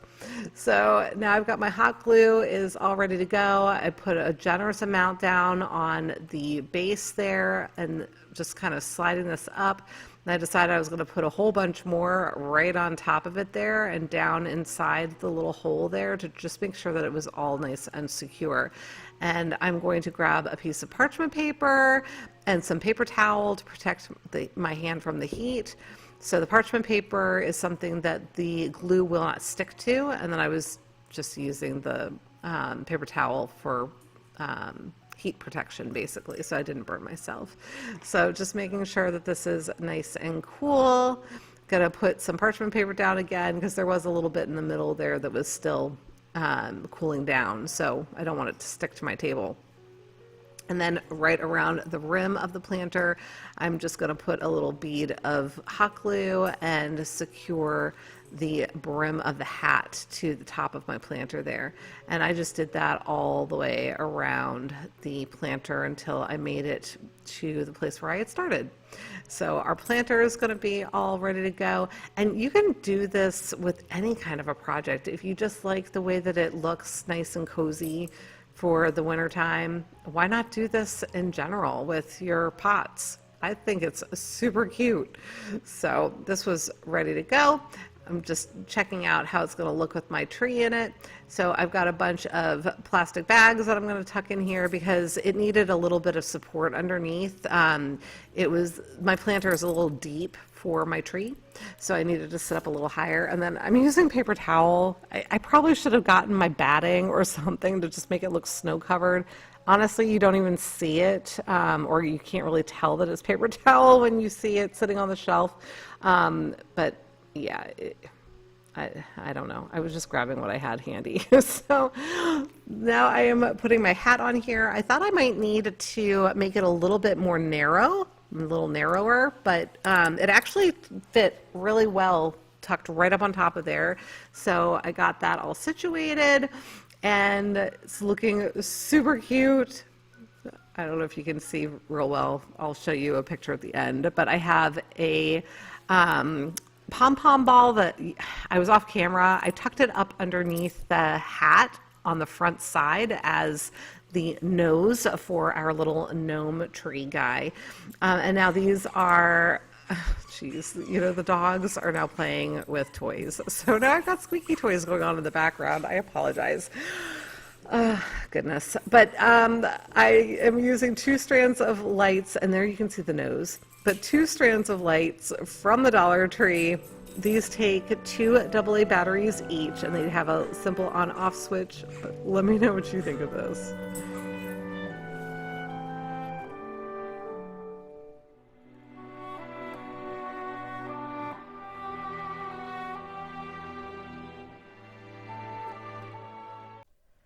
DIY number 22.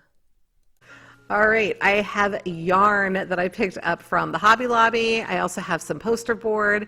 I have a piece of parchment paper. Parchment paper? Yeah, it's parchment.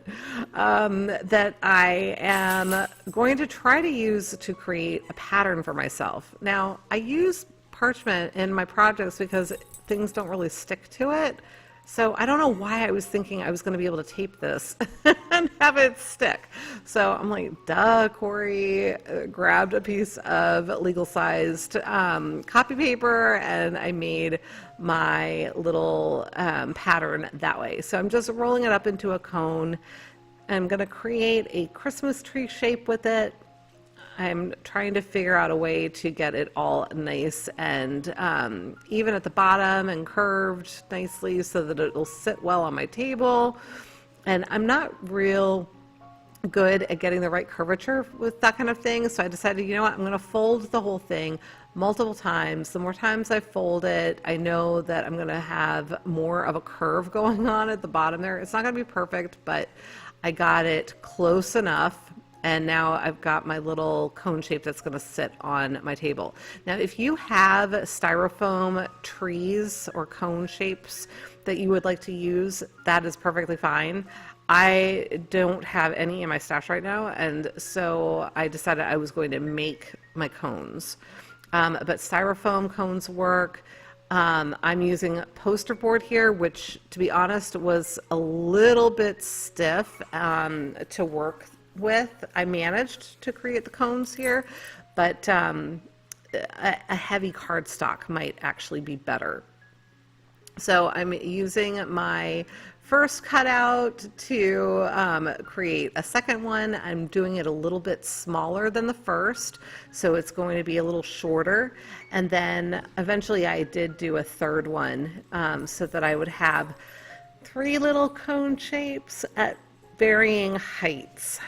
So I don't know why I'm showing you all of this tracing, but I got it all cut out and then I started trying to put them together. It just took some coaxing and working the poster board a little bit to get it to curve the way I wanted it. And then I just used hot glue right along the seam. On each of them, I glued the tip first to make sure that I didn't end up with a really large hole at the top. And then I worked my way down. So that was the first one. Here's the second one. And for this one, it was a little bit off, so I did end up having to trim it a little bit. But yeah, worked out well. And then this is where I decided I was going to make a third one as well, but I won't put you through all of that because you saw how I made that before. So here are all of 3 of them. You can hopefully tell that they're all different sizes. I'm using my little ladybug vacuum, clean things up a little bit there. And now for the yarn. Sorry, Sammy is trying to get me to play with them. So I've got this really fun fluffy yarn, but I'm using a basic yarn. I kind of poked it through the tip there because I want to pull, I made a loop. I put the fluffy yarn through the loop and I'm pulling it down inside the cone because I wanted the end to be hidden inside. And then just put a little bit of hot glue on there to get it anchored. And I'm just going to twist this all the way down the length of my cone. Sam Dog, come over here. I'm sorry, you guys. He's like barking at me and stuff. He just wants to play, and yeah, we got stuff to do here. But I am just going to continue all the way down the length of the cone. And if I did have it to do over again, I wouldn't use quite as much yarn. You can see I'm kind of twisting it around there because it started feeling like it was getting loose on me. And I think it's because it was kind of sliding up the cone a bit. And as it slid up, you know, from the wider part to the more narrow or the narrower part, it was feeling a little loose. So if I had it to do over again, I would probably use a little bit of hot glue on my way down just to kind of anchor the yarn and keep it in place. But it still turned out super cute. I think this yarn makes it look like a snow-covered tree, and I just absolutely adore it.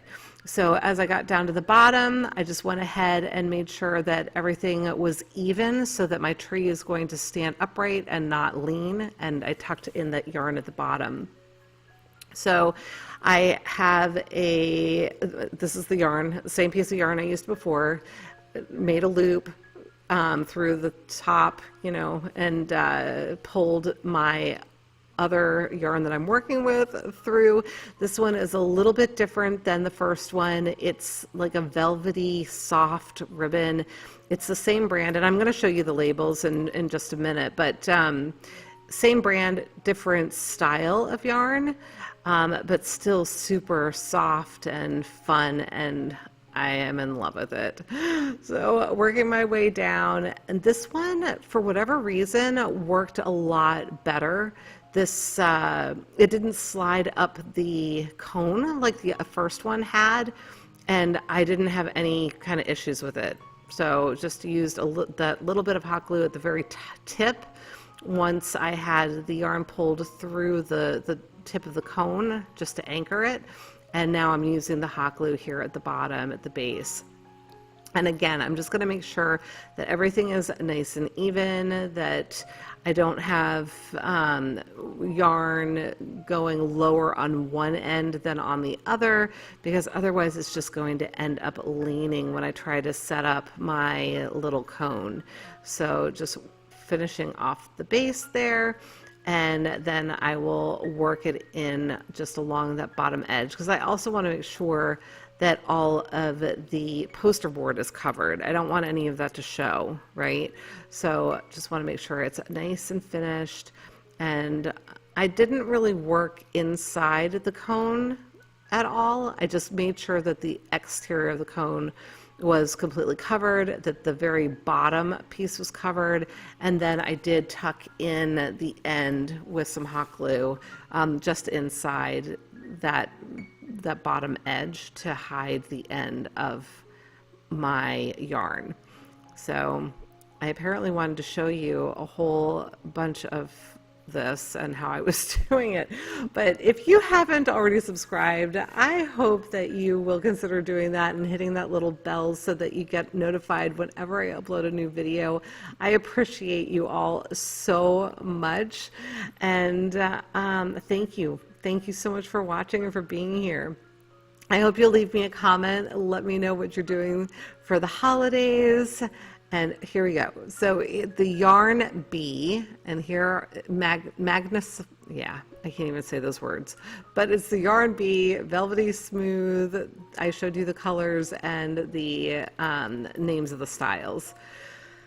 Okay, here's the third one. It's going to be the same thing. So anchoring it with some glue at the top. This one is a skinnier yarn, but it's still that velvety, soft kind of feel.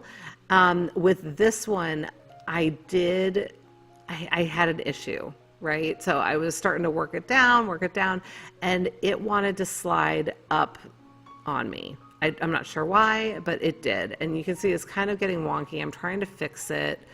And I actually ended up undoing this one. Yep, here we go. Taking all the yarn off up to maybe just an inch from the top is what I ended up doing. I was like, oh, can I fix it here? I took it off all the way up to where you see. And then I did start just using a little bit of hot glue just here and there to anchor it down so that it wouldn't slide up the cone on me. So you don't need a lot. You can see I literally just put it in one little space along the seam there and just continue to wrap. And once I got well past the hot glue, I would put another little bit there to just grab and anchor that yarn so that it wasn't going to go anywhere. And so if I had to do it again, like I said, on that ivory colored one, I probably would do it this way and just put a little bit of hot glue in there, here and there, to just anchor it and make sure that it wasn't going to move anywhere. So went ahead and finished off the bottom of that one, and that's it. I've got my 3 little trees. I think these are so sweet. I do have them on my TV stand and I love them, but let me know what you think.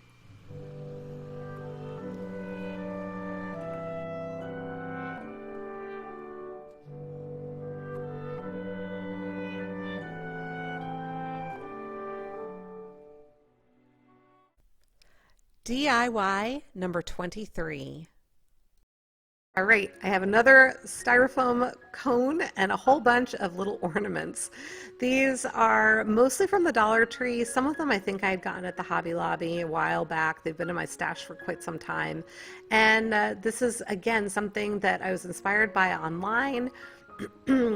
At first I'm trying to see if I could just stick the little nubby thing into the foam. That wasn't working out. So I grabbed my wire cutters and I'm just clipping off the little nub, right? And using some hot glue, I'm going to apply it to my foam cone, styrofoam cone. Yes, that.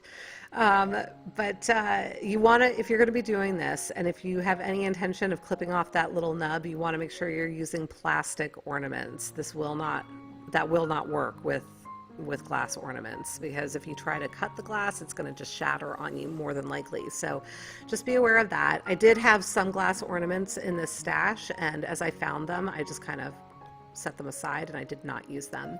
But I'm starting out with my larger ornaments, and these are all pretty small. I think these are only just maybe an inch across. And my intention was to use large ones all the way around, but of course they didn't quite line up properly. So I'm now trying to figure out if I can get a small one in there with it, and it was just not working. So I've got two small little ornaments. I should have not committed. I should have laid them all out and seen what I wanted to do. And then I would have been able to put one of the little ornaments on either side rather than right next to each other. But that's just my, my tendency. So it all worked out well in the end anyway. But so I'm just going to work my way around. I'm alternating colors. I'm mixing them all up. And you could certainly do a pattern of colors and then kind of make it look like it's in some sort of a pattern going up the tree. But I opted to just do a complete mix of the colors, and then ultimately it was a mix of the sizes too, so I could cover up my styrofoam as best as I could. So I'm using the larger the larger balls for the most part, and then tucking in the smaller ones where needed. When I got to the top, I did one little smaller one at the top for my little point. And now I thought for filling in all of those little holes, because I did have some gaps, I pulled out these jingle bells that I have in different sizes, thanks to my sweet subscriber, Rose. And I thought, oh, I'll put some of these jingle bells in here. Yeah, that wasn't working because they kept falling in too far for me to grab because they were much smaller than the ornaments, whatever else. So I'm like, you know what? Let me grab my moss. So I grabbed my reindeer moss instead. This is also from the Dollar Tree. And I decided, I'm going to try tucking some of this in between all of the little gaps. And I wasn't sure how it was going to work out at first, but you know what? I love the way it looks. And it really does look like I've got all these bulbs on a little evergreen tree. In the end, you'll have to see what you think, but I just thought it was so fun, and I was able to just tuck the moss right in between, just applied a whole bunch of hot glue in the spaces, tucked in the moss, and I've got a little skewer, dowel. That was the dowel there on my table. Just use that little dowel to help tuck it in some of the tighter spots. So there you go. You can see me just using that to tuck it in. And I just did that all the way around the tree until all of the little holes were covered. Now the inspiration that I got, and here's my little white star, so I'm going to attach that too. But it was from different shaped ornaments. So you can do this with all different kinds of ornaments. They don't have to be round ones. Just use your imagination, but let me know what you think.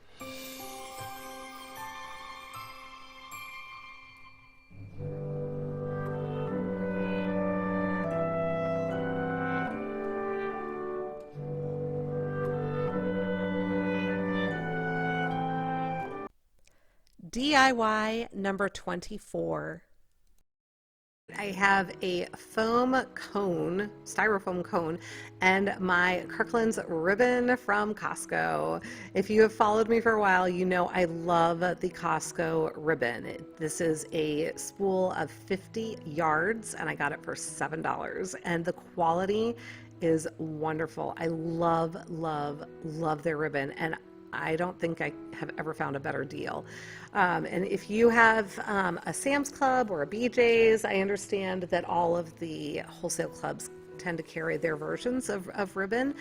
And my guess is that they're going to be out in the next couple of months. If I seem to recall that they start selling their ribbon relatively early. So you might want to be on the lookout for it if you are looking for some really nice quality wired ribbon for crafts or for gift giving, right? So I'm trying to figure out how I want to apply this here. I had been inspired by something that I saw online that actually used pieces of sweater, just strips of sweater fabric, for lack of, knit, whatever. But, and it was just applied in loops. And I thought, you know what, I could probably do that with ribbon and make it look like a really cute little tree. So I'm just looping it back and forth at a little bit of an angle, making sure that the white is completely hidden when I'm doing this, and just kind of bending it back, applying my hot glue, and working my way all the way around the base of the styrofoam form. And once I get to the end there, I'm going to, again, just make sure everything is covered up. I'm going to figure out my angle, and then I'm going to go ahead and cut off that ribbon there. I thought about continuing on with the same strand, but I wasn't sure that it was going to look right with moving to the next level. So I opted to cut it, and then I'm just going to go ahead and start with the next row. Doing the same exact thing, alternating it a little bit so that my loops fall between the loops that are down below on the first row. Hopefully I'm making sense. I don't know. I feel like I'm a little brain dead at the moment. But I'm going to do the exact same thing again. And these loops, I would say, are probably 2 to 3 inches. When I say 2.5 inches long, that would be my guess. I did not measure them. I'm very big on doing what looks pretty to your eye. So I don't know. I just think of crafting as a very creative thing, and you can certainly make it however you would like it to be created, right? So again, this is for inspiration, and if you can think of a better way to do it, I would love to know your ideas, because it's so often that my subscribers will share with me their ideas on how they would do a project, and I learn as much from you guys probably as you might think that you learn from me when I do these things. So really appreciate all of your comments and suggestions. So I worked my way all the way up and around, and as we got towards the top, understandably there were fewer loops because, it became more and more narrow at the top. And once I had that all completely covered, I'm going to go ahead and wrap it up over the top to hide the white. I guess maybe I have one more loop to create here. But again, just trying to make sure that everything is covered, that there's no white showing. And I was so pleased with how this little tree was turning out. I don't know what I expected, but I think it exceeded my expectations. So I was really happy with it. So here I'm going to go ahead and wrap it over the top. I'm going to trim that off once I have an idea of how much ribbon I need there. I'm going to fold under, I should say, the raw edge, tucking that all in and around. And then I'm going to grab my hot glue. I'm going to put some hot glue all the way around that.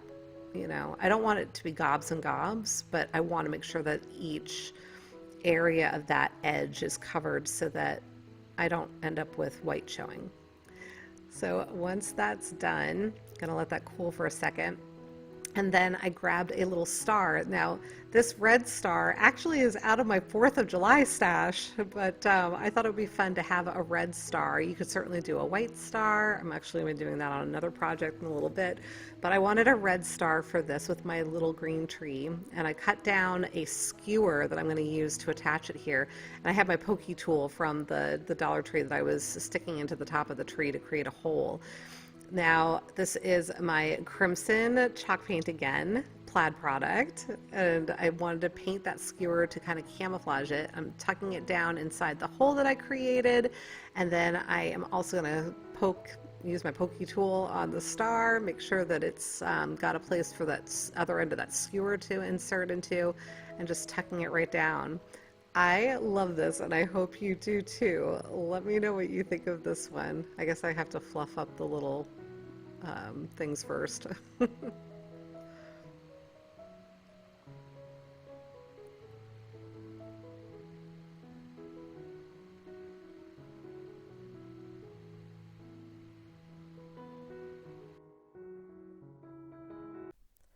DIY number 25. Okay, I have some more leftover paint stick pieces that we're going to be using for this project. And I am starting out by cutting off the little part where it starts getting narrower, so the handle part. I just want the straight edges that are left over on this. And I do want do you call that a beveled edge? The angled edge. So you can see here what my I thought was on what I was doing here. So I've got these all cut down in different lengths, and I'm just sanding everything off and making sure it's nice and smooth. Pulling out my Jenga pieces, I'm going to use these to create little tree trunks and stands for my trees, because we're going to have these little guys standing straight up. So I'm using my Gorilla Glue wood glue, getting that all fast set up. I've got a little bit that I'm squirting out onto my parchment paper, and I'm just kind of dragging my edge through there and adding a little bit of hot glue. I am not mixing those glues. It might have looked like I dragged it through there, but I was not dragging it through my wood glue. I keep the glue separate so that it doesn't interfere with the bond. The wood glue is super, super strong, but it does take a good 15 minutes at least for it to set up. And so I got all of my pieces glued together, and then I'm going to go ahead and work on the little stand for it. So adding some more glue to the base there, and I'm going to go ahead and add my little tree. So just making sure that it all is good, and you can see it already kind of stands up on its own, but it is definitely going to get knocked over easily if I bump it. So I want to make sure that I'm creating a little stand, and I'm just using 4 more of the Jenga blocks to kind of fashion around the base, kind of like a windmill shape, if you will. So once I had those all in place, I went ahead and came in one at a time with my wood glue. You're going to see in a second I did end up bumping it, but you're going to see I'll be able to put it right back together again. So one at a time, just making sure that I'm gluing all the pieces down and getting it all set and secure.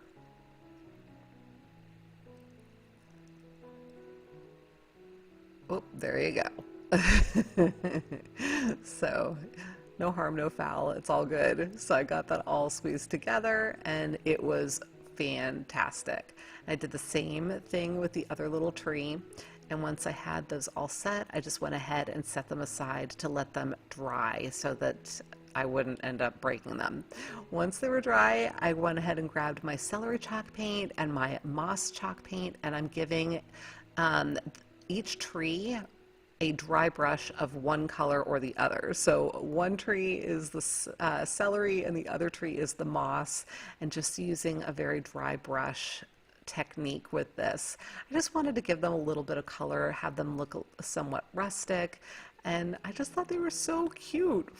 But I wanted to have a little finishing touch on top of each tree. So I grabbed my twine and I just twirled it around my fingers a bunch of times. If I had to guess, I didn't count, but I'm guessing maybe 12, 15 times.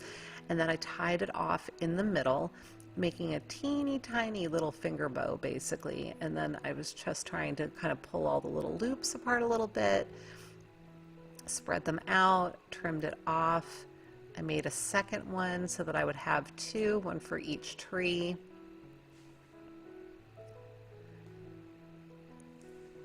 There's the second one, and then I just used a little bit of hot glue and attached them to my treetops just like that.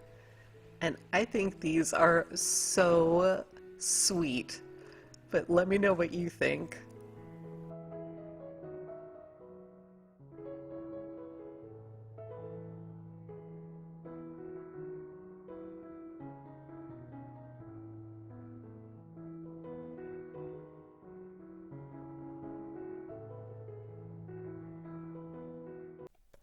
DIY number 26.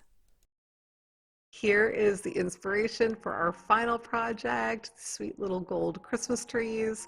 I am using Dollar Tree paper towel holders, two of which, oh, and then this is a wire from a Hobby Lobby pick that I'd pulled apart a while back. And it's a pretty solid wire, so I'm not going to lie, I really struggled with getting this to curve into the right size circle that I needed to complement my project. So once I had that pretty much where I wanted it, I was going to use my soldering iron, and my soldering iron just, this is the first time I was actually going to use it to solder. I usually use it to melt stuff. It just wasn't working. I ended up ordering a new one. So this is the new one. I was reading the instructions, making sure I knew what I was doing. And here I am trying to solder everything together. I just have a bunch of rubber bands on it right now, holding it kind of in place because I really could have used a third hand. You know what? I was struggling with this one, you guys. It is, I think this is probably the first project in the year and a half that I've had my channel that I considered giving up on the project and just throwing in the towel. This one was really giving me a hard time. And I was determined to try and get it to work. You know, every time with the solder, I thought I had it, you know, together, I would start taking the rubber bands off and the thing would pop open again. It was a challenge to say the least. Eventually, I did get my little hoop to do what I needed it to do. And you can see there, the solder is finally like there. So I got it. I was good with it. But then I did start trying to put the rest of the pieces together, and you're going to see in just a minute, I was struggling. So if you have any tips for soldering, let me know. I know it says that it works best with ferrous materials. I'm not sure if I know what that means. I know in French, fer means iron, so I don't know if that's what it means or if there's another definition. But I don't know. If you solder things, let me know your thoughts on that. But I went ahead and pulled apart my paper towel holders to get my other two size rings that I wanted. And then I went ahead and I started using my heavy duty wire cutters to score and score and score the ends of the paper towel holders so that I had just the straight parts. So once I had that all done, I am starting to think about how I'm going to piece this all together. And again, this was a bit of a struggle. Yeah. So I'm just trying to make sure that all of my little tips on my legs are kind of coming together and trying to piece all of this together. I figured if I could connect all of the hoops to the legs, it might, you know, provide some stability. So I'm using rubber bands to attach everything. I'm basically just trying to build this little guy with string and paper clips practically, but I'm just using rubber bands and trying to get it in some semblance of the shape that I'm going for. So once I had that done, I went ahead and grabbed my soldering iron again, and I am doing my very best to solder this. And I had it to a point where it looked really great and it looked super solid and it was doing well and it was, you know, all fine and good. And I tried flipping it upside down to do the next step and the whole thing like fell apart on me. So I'm probably going to show you here in just a second where it falls apart. So eventually, yeah, it's so frustrating. So I was like, you know what? I am going to see if my Star Bond crazy glue will work on this.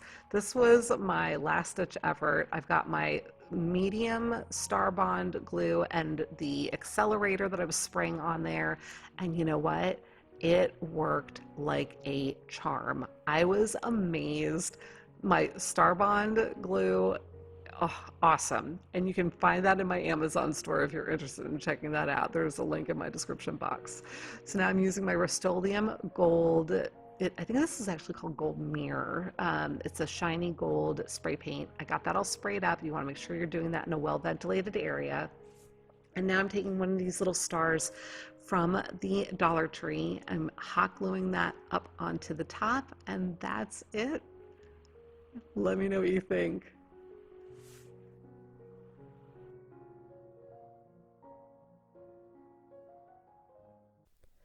DIY number 27. So this is X Tool by Make Block. I am so excited, you guys. The Make Block team sent this to me to try out. I'm going to use it on some basswood. So this is a little box that my sister had picked up for me at Michael's last season. And this tool is actually a laser engraver.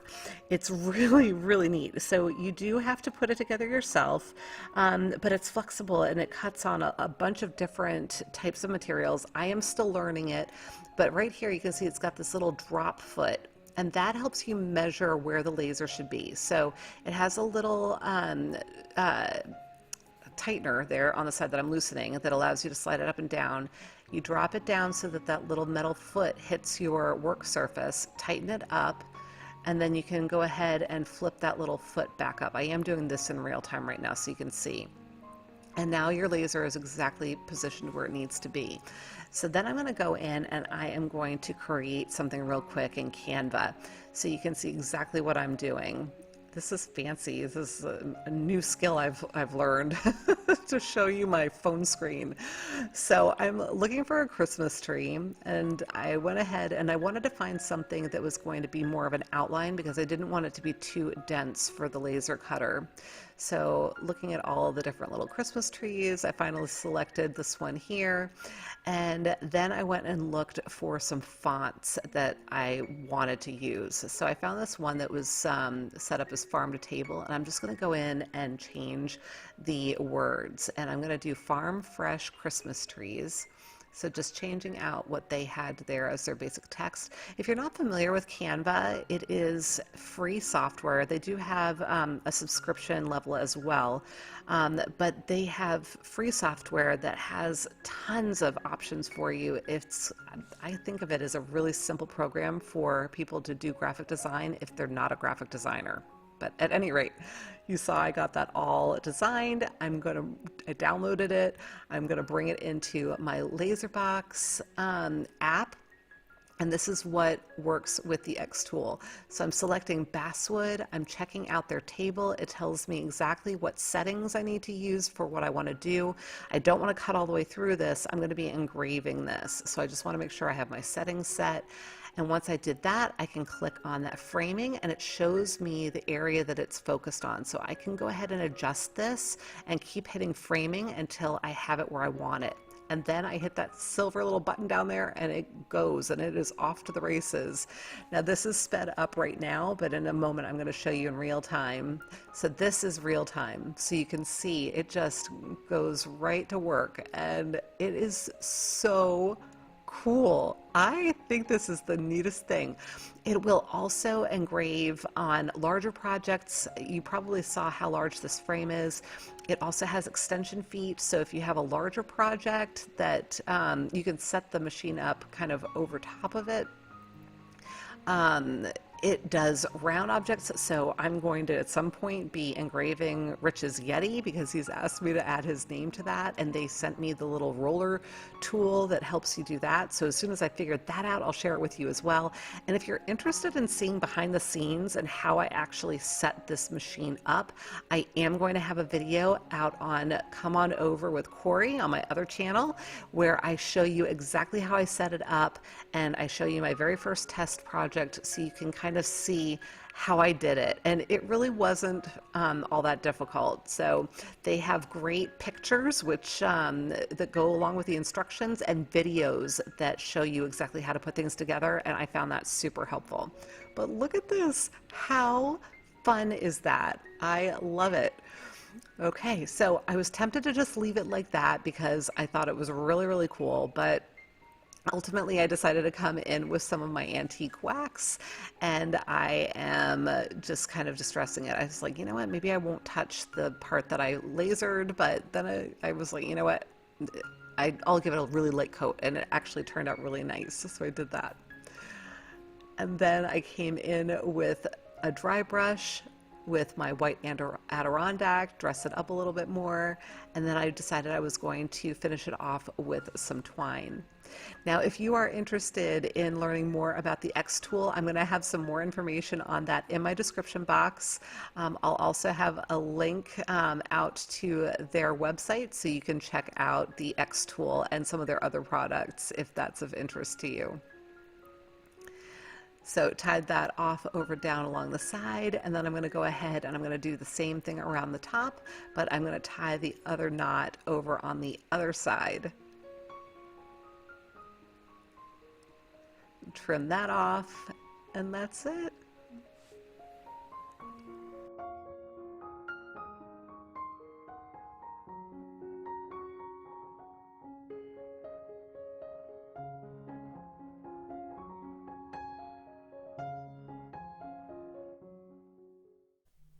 DIY number 28. So for this one, I am using these Dollar Tree items. I've got little blocks. Oh, and that, I think I might have gotten the faux snow from the Hobby Lobby. But this little DIY ornament, you can open it up and create some sort of like a little snow globe, if you will. So that's what we're doing. I went ahead and glued my blocks in, and then I'm going to check and make sure that I've got it where it can still close properly. And I'm doing a single block, and then I'm doing 2 blocks, and then I'm doing 3 blocks. So each of my little sets of blocks one is taller than the next, kind of like steps. I hope that makes sense. Now, I don't recommend gluing the trees on just yet. I got a little excited. I recommend painting your blocks first. This is at the point where I was like, oh yeah, I wanted to paint that. So I went ahead and painted it now. And fortunately, those little trees are on wire. So I was able to just kind of bend them out of the way to get in where I needed to get the paint job done without actually painting the trees in the process. But this is, I'm kind of thinking of this as my little rock cliff, if you will. So painting all of this in elephant, which is just obviously a nice dark gray. And then I did paint the lid, if you will, as well, just so that it was all uniform. The color was already really very close, so it didn't take but one coat to just get it the way that I wanted it. So now I'm taking some inexpensive hairspray, and it just needs to be a liquid hairspray, it doesn't matter what kind, and I'm pouring some of that inside my little ornament. And then I'm going to pour off the excess. I just kind of swooshed it around on what was going to be the back of the ornament. And now I'm taking some more glitter from Walmart, and I'm just smooshing that around in the same place that I had the hairspray, and you can see it's just sticking to the area where I had the hairspray. So it's glitterized just at the back of our ornament. Now taking some of our faux snow and pouring that in. I think I filled it maybe like a quarter of the way. And now I'm putting our little trees in on the lid and flipping it upside right, and we have our little ornament. It's like a little snow winter wonderland. Isn't that cute? Very pleased with that. DIY number 29. For this project, I am going really easy. So this is a piece that I picked up, actually my sister picked up for me at Michael's. It was 99 cents. And I am coming in again, shocker, with my Arteza paint markers. Can you tell that I love these paint markers? I really do. I use them on like everything anymore. So that was my gold paint marker. I colored in the star, and now this is my, well, that was my celery chalk paint. And now I started to use plaster, and I was like, oh wait, first I want to do the stump. So I'm using my Java. This is my Home Decor. The celery I think was Waverly. This is Home Decor. And then I'm going to use a very, very dry brush with my Waverly plaster, and I am just going to dry brush the tree with the plaster to give it more dimension. And I did not paint the back of this time, you guys. I decided because of the way that the hanger was on there, I was going to leave it, but instead I took the opportunity to write in Crafted by Corie and the year. So you can do this with kids again, and you can write in their names on the back and the date that it was done, or whatever little memories you want to add on there. DIY number 30. So here's my inspiration from Kirkland for my second project. I'm starting out with a Dollar Tree canvas. I'm just going to go ahead and get that ready. I am pulling out all of the staples from the back side of it. I'm just using a flat head screwdriver and then my pliers. Just be careful when you do this because those little staples get sharp.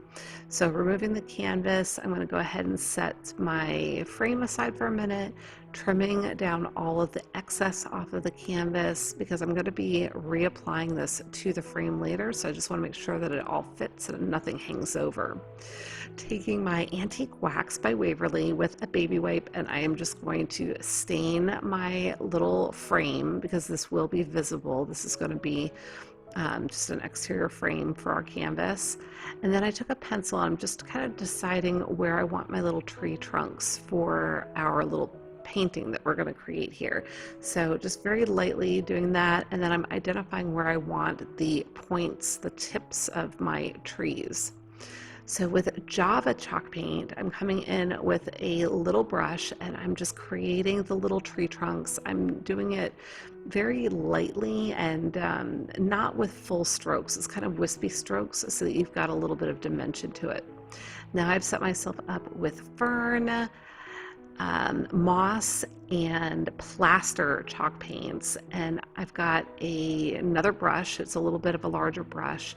I'm starting out with the fern and I'm just doing little wispy strokes, and I'm starting at the bottom and I'm working my way up so that as the little branches are layered, they lay with the upper branches on top of the lower branches the way that a tree would actually look, right? So now I'm coming back in with some of the not fern, that one is the moss and the plaster, and I've got a little bit of both on the sides of my brush. So on the left side I've got the moss, on the right side I've got the plaster. I'm just kind of coming in and layering these up, and where needed I did go back and just pick up some more of the fern to make sure that I've got some dimension with my trees here. So just little wispy strokes. And this wasn't really all that hard, you guys. I was a little intimidated when I first started doing it. And, you know, some of my trees I like better than others. The one on the far left is my favorite of these three. The one on the far right, I don't know. It was almost like I had beginner's luck and then I didn't do as well as I kept going. I don't know what it was. But I still think these are really super cute. And this is such a nice little gift idea that you can create for, you know, a friend, or if you're going to some sort of a holiday party and just want to have something for them. It serves as just this warm wish. So writing in with my black Sharpie here, warm winter wishes. And again, this is sped up about 3 times so you can see I'm really being very careful and deliberate. That was the word I was looking for with what I'm doing here. So warm winter wishes, and once that's all dry, I'm going to go ahead and reapply it to the frame. So I'm going to be grabbing my staple gun as soon as I've got it all lined up, and we're just going to stretch the canvas as best we can to get it to where it needs to be and make sure that it's nice and tight across the frame. So starting in the 2 upper corners, just checking again, I've got everything nice and even so it doesn't look crooked when we flip it back over, and just securing that. So once I got those top 2 corners, I'm going to pull down in the center at the bottom and secure that, and then I'm going to work my way around and make sure that the canvas is nice and tight and secure all the way around the frame. Let me know what you think of this project.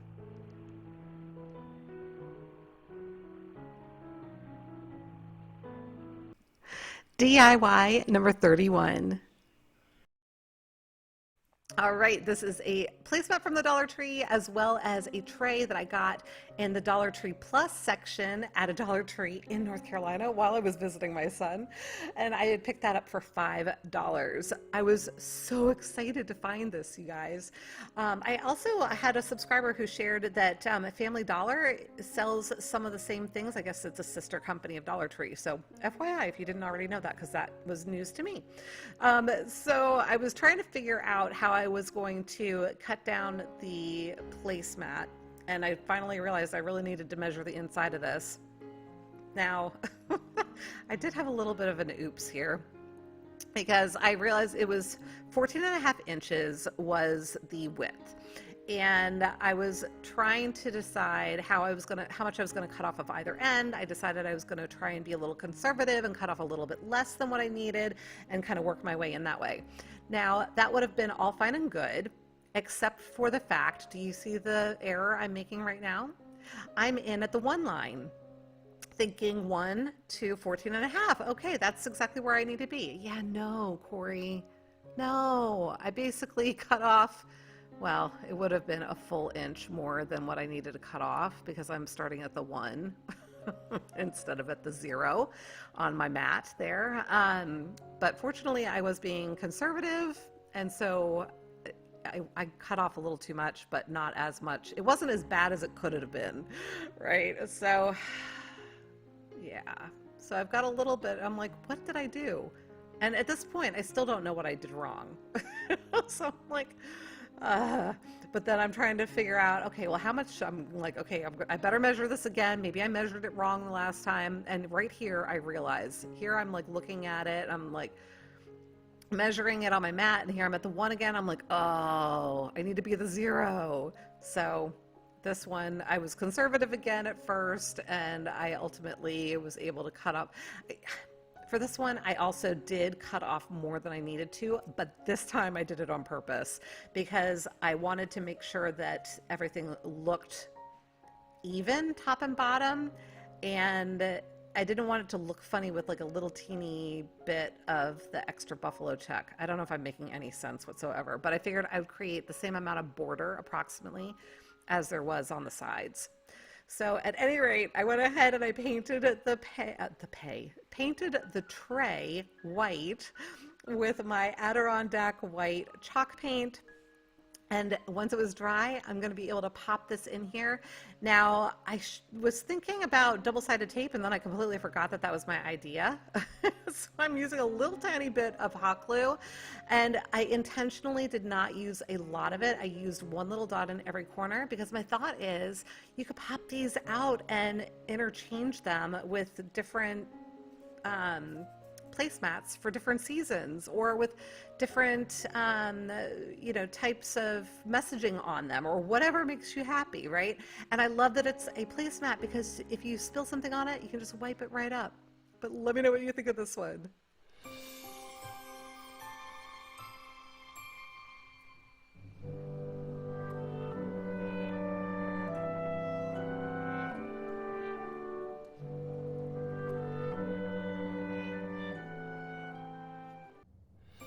Okay, everybody, that's it for today. I hope that you enjoyed the projects. If you did, as always, please be sure to give me a big thumbs up. Leave me a comment. Let me know which one was your favorite. I would love to know what you're doing this holiday season as well. And until the next time, be well, be kind, and make it a great day. Thank you so much for watching. Take good care and happy holidays. Bye.